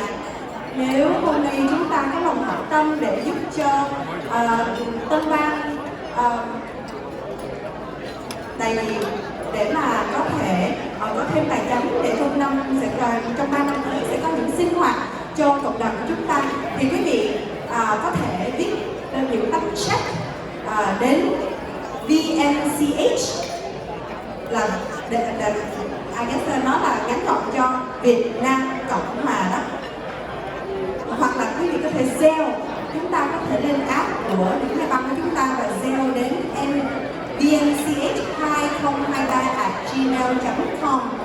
Nếu chúng ta không có đem checkbook cũng không sao, ai mà có muốn cà thẻ quý vị tìm như chuyên cũng có thể bay ra cà được, nhưng mà thật sự quý vị chúng ta có thể Zelle cho nó dễ dàng nha, và hoặc là chúng ta có thể viết check và để lại trên bàn hoặc là đưa cho ban tổ chức. Các anh mà mặc những áo dài khăn đóng cổ truyền như thế này cũng được, hoặc là các cô mặc áo dài màu xanh dương với quần vàng, quý vị cũng có thể giao cho họ. Mong rằng mọi người có lòng hảo tâm và nếu đã đến đây chúng ta sẽ mở rộng tấm lòng và mở rộng túi tiền để có thể giúp cho tân bang cộng đồng có tài chính để sinh hoạt và có những chương trình rất là lợi ích cho cộng đồng trong năm nay. Nhưng chuyên ơi, các vị nhân sĩ cũng như các vị đại gia trong cộng đồng mình không thể nào đi cầm tiền đâu đâu, bởi vì tiền rất nhiều nhưng mà rất dễ nhớ trong thời buổi hiện đại này. Nếu mà quý vị có thể cống hiến qua Zelle, qua nhà băng cũng được. Địa chỉ rất dễ, đó là Việt Nam Cộng Hòa 2023.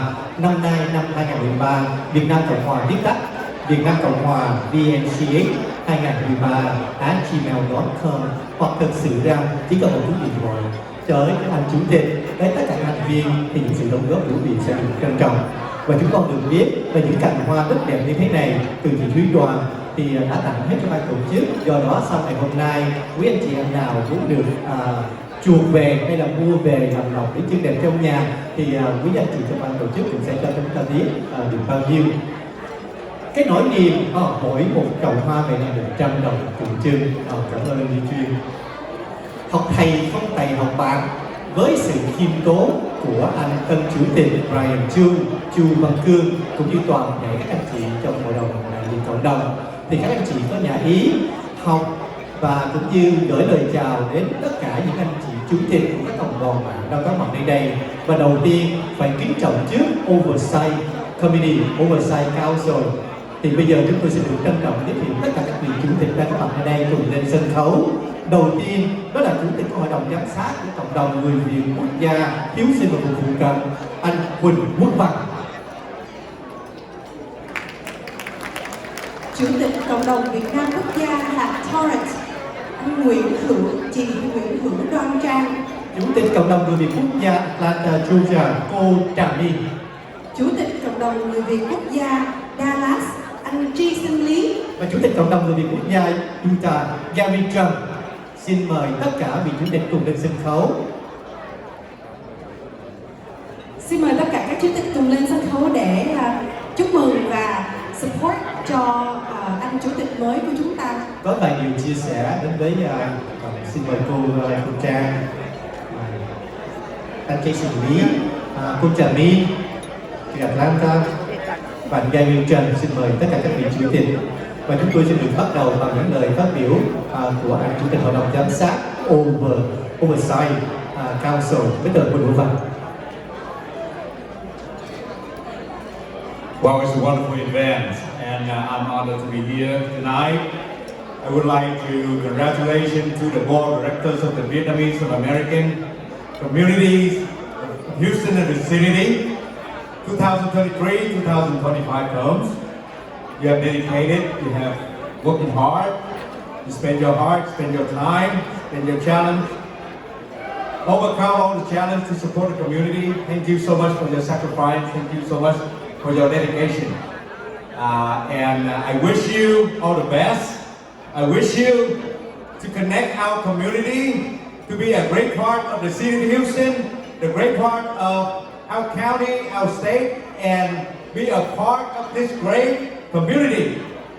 Chúng tôi đại diện cho các anh chị trong hội đồng giám sát xin chúc mừng bác sĩ chủ tịch Chu Văn Cương cùng tất cả các anh chị trong tân hội đồng đại diện cộng đồng hy sinh rất nhiều thì giờ, công sức, tiền bạc cũng như là sẽ phải rất là cực khổ với những công việc để giúp đỡ cho cộng đồng chúng ta. Rất mong rằng quý vị sẽ tiếp tục đưa cộng đồng chúng ta đi tới vững mạnh để trở thành một bộ phận rất là chặt chẽ đối với thành phố, đối với địa hạt cũng như đối với tiểu bang và thành một cái bộ phận rất lớn trong xã hội chung mà chúng ta nói về đây. Chúc mừng cho tân hội đồng đại diện cộng đồng. Cảm ơn tất cả quý vị.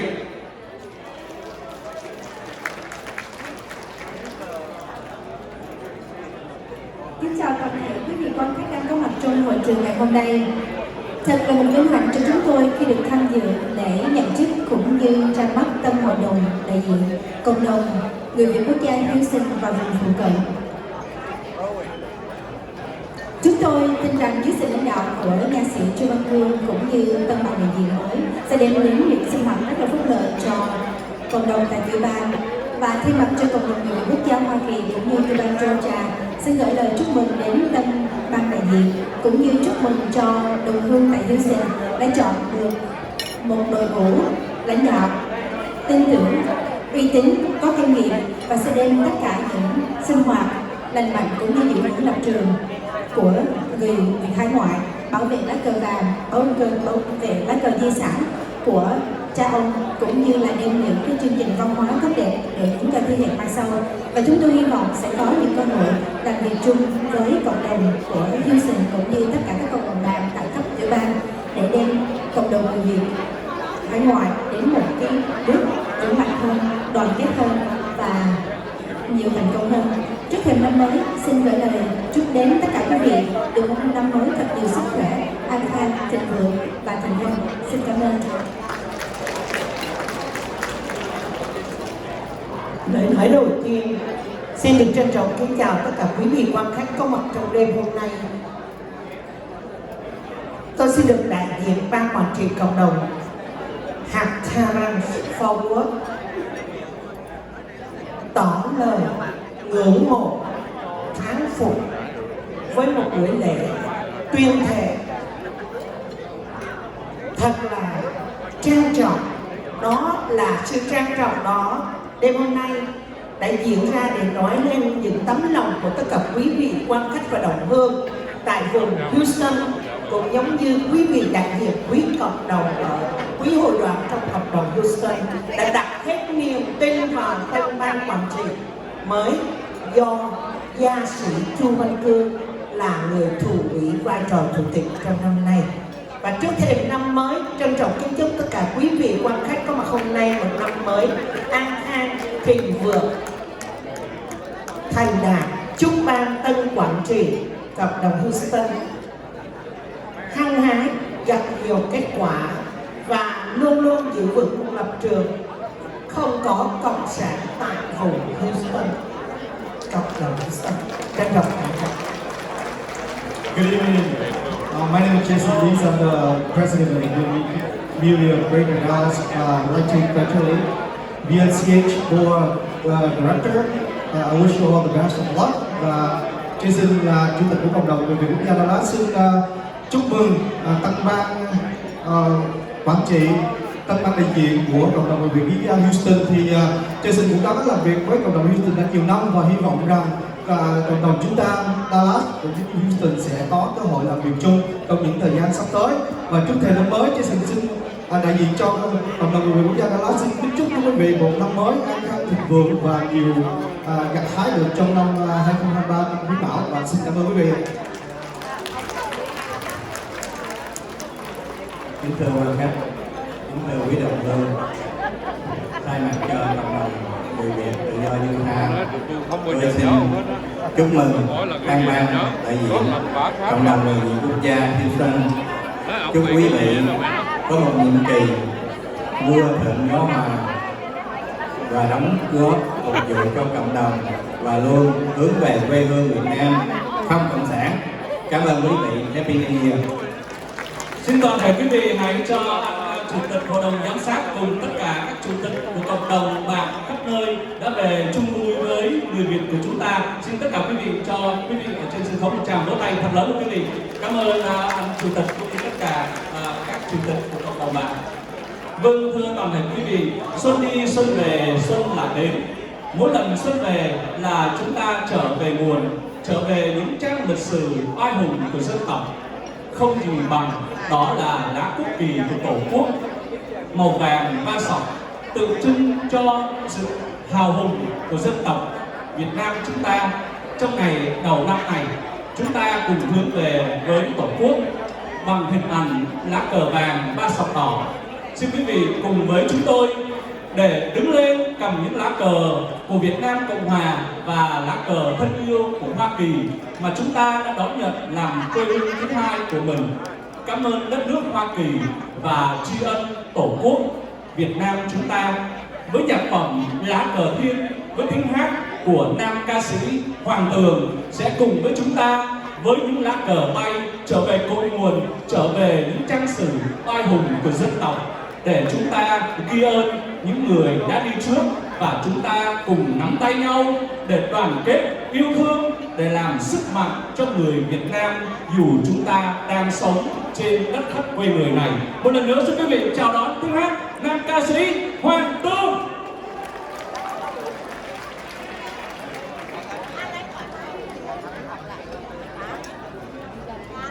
Hoàng Tường xin gửi đến tất cả quý vị quan khách hiện diện nơi đây lời chào thân ái.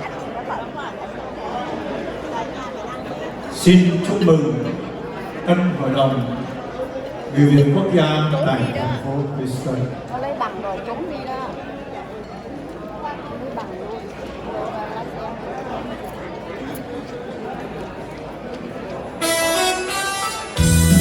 Chúng ta cùng cầm những lá cờ Việt Nam Cộng Hòa và lá cờ Hoa Kỳ, quê hương thứ hai thân yêu của chúng ta. Cảm ơn đất nước Hoa Kỳ và tri ân Tổ quốc Việt Nam ngàn đời triệu ngàn đời yêu dấu của tất cả mọi người Việt chúng ta.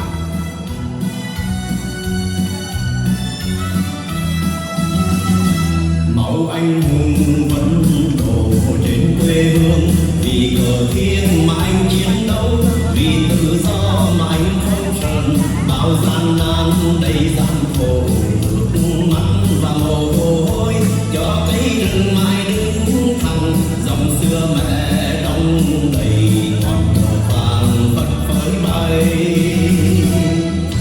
Ta dân Việt với phong trần đấu tranh, gương anh hùng nuôi chí ân, luôn bảo vệ quê hương phát cờ dân tộc, màu vàng da Việt Nam, màu vàng của tự do. Ta người Việt đấu vong ta người Việt thì nàng ta dân Việt muôn đời. Tổ quốc ơi, quê hương ơi, cờ vàng ơi, mẹ Việt Nam ơi.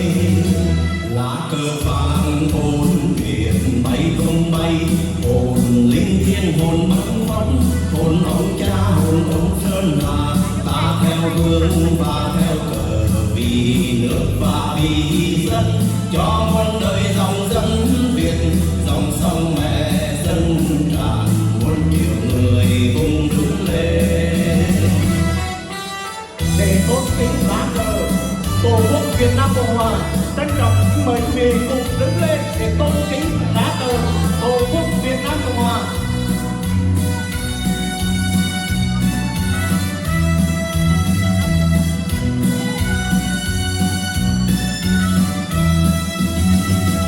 Máu anh hùng vẫn đổ vì cờ thiên mà anh chiến đấu, vì tự do mà anh không xuân.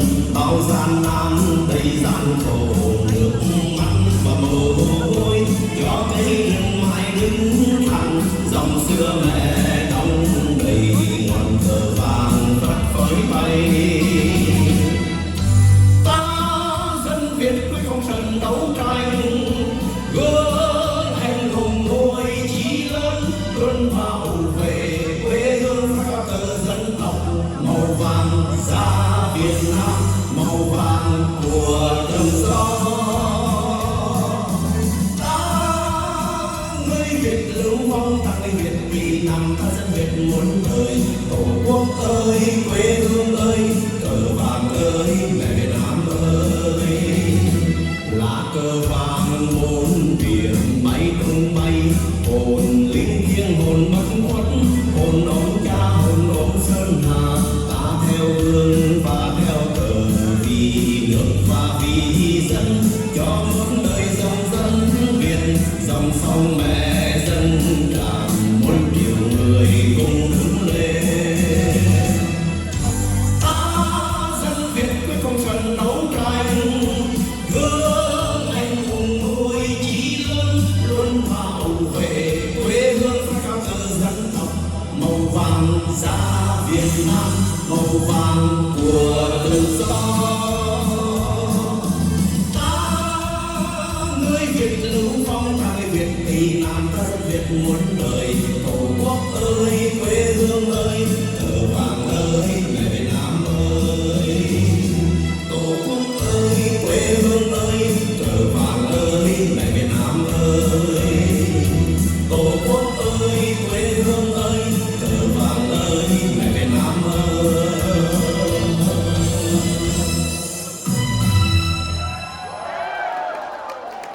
Xin chân thành cảm ơn tiếng hát của nam ca sĩ Hoàng Tường. Nhạc phẩm mà chúng ta vừa nghe đó là sáng tác của nhạc sĩ Hoàng Tường. Một lần nữa xin trân trọng kính mời toàn thể quý vị an toàn. Một lần nữa không có lời cảm ơn nào bằng là cảm ơn thật sự đến tất cả quý vị đã đến trong ngày hôm nay, và đặc biệt là cảm ơn anh Võ Tiến Đạt và Như Chuyên đã điều hợp cho phần chương trình ngày hôm nay, và cảm ơn anh Thiện Vũ One Man Band, cảm ơn anh Tài lo âm thanh và ánh sáng, và cảm ơn nhà hàng đã cho chúng ta những ăn thật là ngon. Anh Trần Du đã bảo trợ cho cộng đồng và bữa tiệc ngày hôm nay $100. Cảm ơn anh Trần Du rất là nhiều. Anh Trần Du bảo trợ hoa này, thưa quý vị, hoa này là được bảo trợ bởi chị Thúy Đoàn, một cơ sở lo tất cả những vườn cây hoa rất là đẹp tại vùng Bel Air này, và chị đã ủng hộ cho cộng đồng những bình bông này, và chị có giá ý muốn tặng cho quý vị ủng hộ lại cho cộng đồng với giá là $100. Đặc biệt những cái bình hoa mai này $100 là tại vì nó có cái gốc. Quý vị mang về, quý vị chăm sóc nó, năm tới chắc chắn hoa sẽ rực rỡ để chúng ta tiếp tục đón mùa xuân.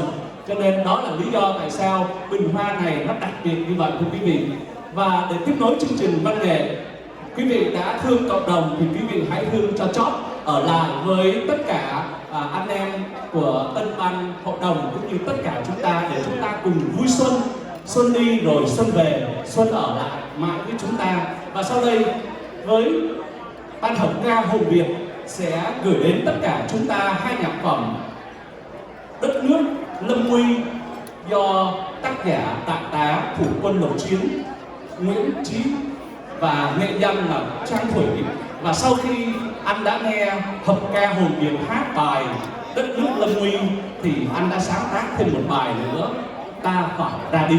Và giờ đây xin toàn thể quý vị chúng ta cùng hướng lên sân khấu để lắng nghe hai nhạc phẩm rất ý nghĩa trong ngày đầu năm này, Đất Nước Lâm Nguy và Ta Phải Đi.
Cảm ơn nhóm Hồn Việt.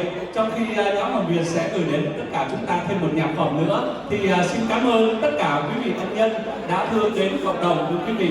Cộng đồng có mặt, cộng đồng có nhiều chương trình là cũng bởi những sự đóng góp tiếp tay tài chánh và những sự yêu thương của quý vị. Và cảm ơn anh Johnny Đặng bàn số 1 đã yểm trợ cho 5 bình bông. Cảm ơn bàn số 1 rất là nhiều. Cảm ơn anh Johnny Đặng. Trên đây gọi là 5 bình đã có người rồi, thì chúng tôi còn một số bình nữa. Nếu được quý vị thương cho anh em tân ban cộng đồng, là tại vì nếu mà quý vị không mua đó thì chúng tôi không biết phải làm sao hết, mà cũng chỉ thúy đoàn cũng buồn nữa. Cho nên quý vị đã yêu thương cộng đồng thì quý vị làm ơn yểm trợ cho chúng tôi. Và đồng thời ngoài những bình bông này thì quý vị có thể giúp cho cộng đồng qua việc tài chánh. Ở trên hai cái màn hình tay trái và tay phải chúng tôi đã có những cái địa chỉ, có cái information để quý vị có thể dùng smartphone. Thời buổi này chúng ta chỉ cần nhớ cái email đó, vvch22053 quý vị vào nhà băng của quý vị muốn sale bao nhiêu cũng được hết cho cái email đó. Đó là để cho cộng đồng của chúng ta có những tài chánh, có những cái chương trình sắp tới để phục vụ cho đồng hương chúng ta. Và bây giờ trở lại tiếng hát của nhóm Hồn Việt. Hãy subscribe cho kênh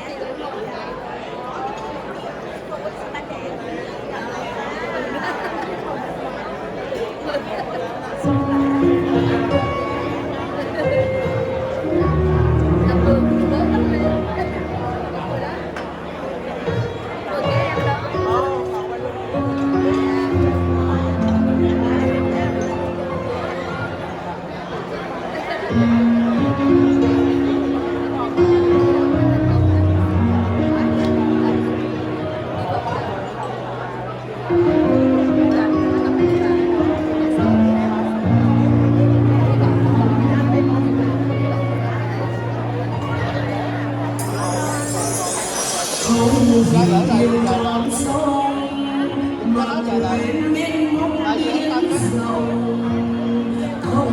Gõ để không bỏ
lỡ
cảm ơn tất cả quý chị trong ban hợp ca Hồn Việt. Xin quý vị hãy cho ban hợp ca Hồn Việt một tràng vỗ tay thật lớn được quý vị.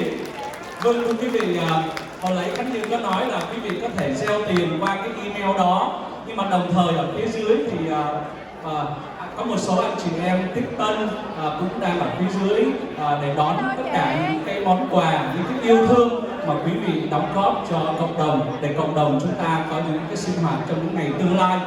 Vâng, rất là vui trong ngày hôm nay có một đồng hương gửi đến cho buổi lễ ngày hôm nay những câu thơ đặc biệt như thế này và cho ban hội đồng đại diện cộng đồng, đó là xuân đến quý mão tân niên chúc, đại diện cộng đồng khởi sắc niên, trong sạch hòa khí cùng nhau tiến, đồng tâm phát triển cả tương lai. Xin cảm ơn một đồng hương đã gửi bài thơ này cho buổi lễ ngày hôm nay. Và để tiếp nối, xin quý vị cùng chào đón ban múa Âu Cơ sẽ đến với chúng ta một điệu múa rất là ý nghĩa trong ngày xuân, đó là nhạc phẩm Hình ảnh người em không đợi. Xin quý vị hãy cho ban múa Âu Cơ một tràng vỗ tay thật lớn quý vị.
cùng cho nhóm Âu Cơ một tràng vỗ tay thật lớn quý vị với những tà áo dài truyền thống Việt Nam rất là đẹp. Xin cảm ơn nhóm Âu Cơ.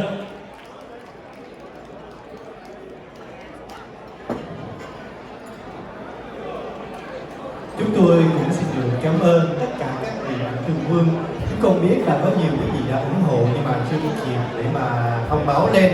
Và hiện giờ trong tay thì xin được cảm ơn nhà báo NC Bùi đã ủng hộ 200 Mỹ Kim, Catron 200 Mỹ Kim, Asian American Peace Officer Association 500 Mỹ Kim, bạn họ Dental 500 Mỹ Kim, bạn họ Dental Center, Bảo Nguyễn 200 Mỹ Kim, Johnny Đặng 500 Mỹ Kim và An Trần 100 Mỹ Kim.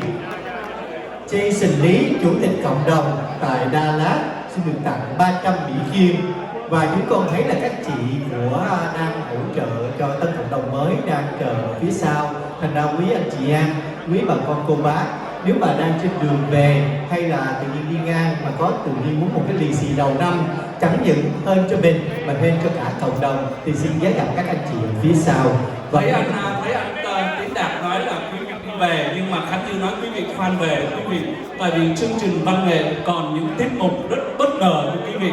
Hôm nay là ngày cuối tuần, ngày mai chúng ta không cần phải lo lắng phải dậy sớm, cho nên quý vị ở lại cùng với tất cả chúng ta vui xuân phải không anh Tiến Đạt? Đúng vậy, trên đường giống như đi ra ngoài gặp bạn, ra xe hoặc là chút nữa cũng vậy. Kim Thu Đạn cũng mới vừa tặng cho cộng đồng 200 Mỹ Kim. Ý của anh Đạt nói là trước khi quý vị ra về đó, ở trong óc có bao nhiêu đó mang hết bỏ cho cái bàn của cộng đồng đúng không anh? Đúng rồi. Và Đạt cũng xin muốn nhắc lại cái mở hàng đầu tiên của anh Trịnh Du đó. Anh Trịnh Du rất là cống hiến cho cộng đồng, công sức rất là nhiều. Cũng nhờ cái 100 đó mà hô hào được 5 bình bông, và không biết là còn một số bình bông nữa. Quý vị ơi, thương cho cộng đồng thì quý vị hãy thương lấy về đi quý vị. Chỉ bỏ lại 100 mà quý vị được cây, được gốc và được cả cái thân cây, cả được cái bình nữa. Sang năm chúng ta tiếp tục dùng. Đúng vậy, cảm ơn anh. Và để tiếp nối chương trình văn nghệ, xin quý vị chào đón tiếng hát của nam ca sĩ Quốc Việt với nhạc phẩm Nắng Có Còn Xuân. Xin tất cả quý vị cho Quốc Việt một tràng vỗ tay thật lớn quý vị.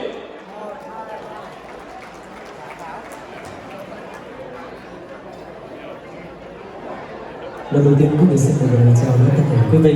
Kính chúc quý vị năm mới an khang, thịnh vượng và vạn sự như ý.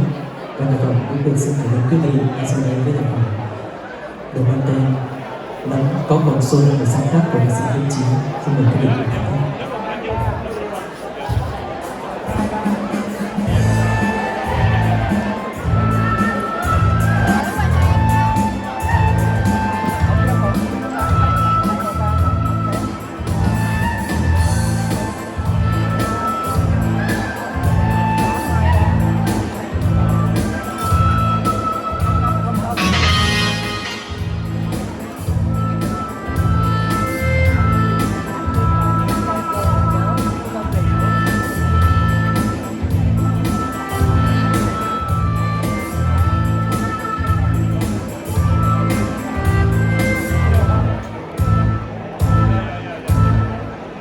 Mùa xuân ơi, ta nghe mùa xuân hát bên kia trời, đồi núi xanh ngời, đâu đây tiếng cầm buồn lã nơi, đâu đây tiếng hồng tôi nghe tiếng tơ.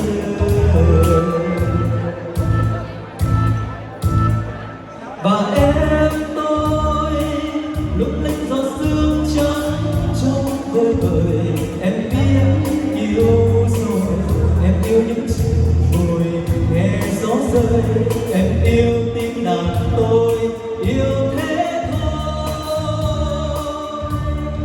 Như bao giọt sương còn vương mình trên lá, như bao nụ hoa ngát xinh môi em hồng, như xuân trời đông tình ta còn xa hoa, nên em lòng anh chẳng biết đến bao giờ. Đêm nay từng đàn chim chóc về xa anh, biết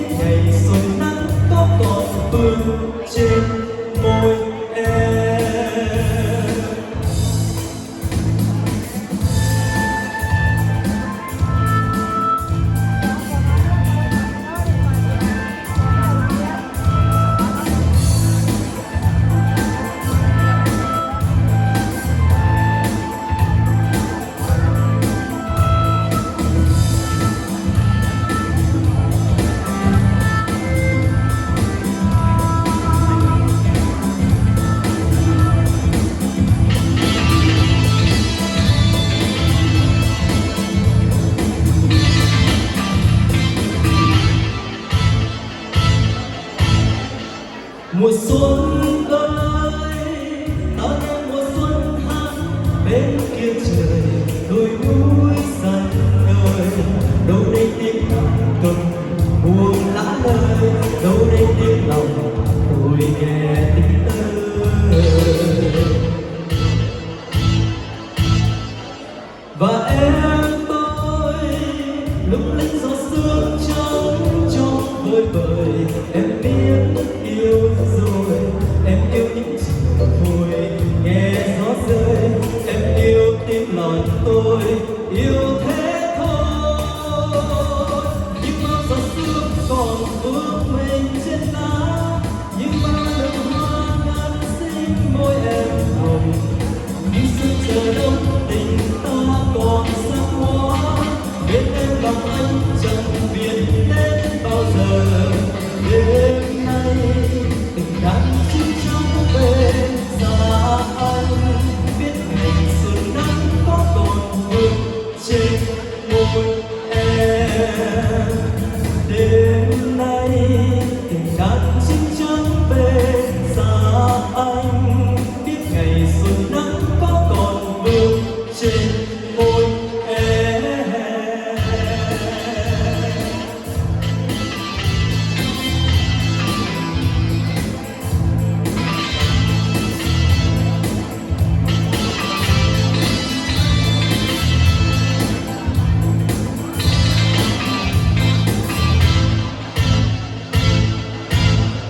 Xin cảm ơn rất nhiều.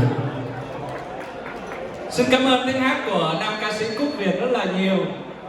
Dạ, em xin được cảm ơn Don Cà Phê đã ủng hộ 200 Mỹ Kim. Anh Trương Minh Trung là anh của anh Trương Minh Tín, Phó Chủ tịch Cộng đồng, tặng 100 Mỹ Kim cho cộng đồng. Và đặc biệt nhất, xin được cảm ơn với anh chị Hưng Đỗ và Thùy Nguyễn là chủ nhân của những công ty rất nổi tiếng ở đây nhưng mà khiêm tốn không nêu tên lên.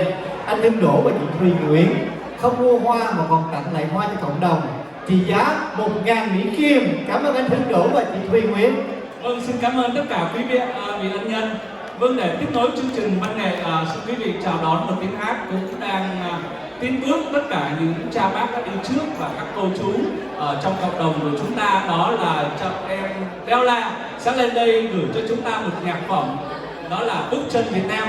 Xin toàn thể quý vị hãy cho em Bella một tràng vỗ tay thật lớn của quý vị.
Người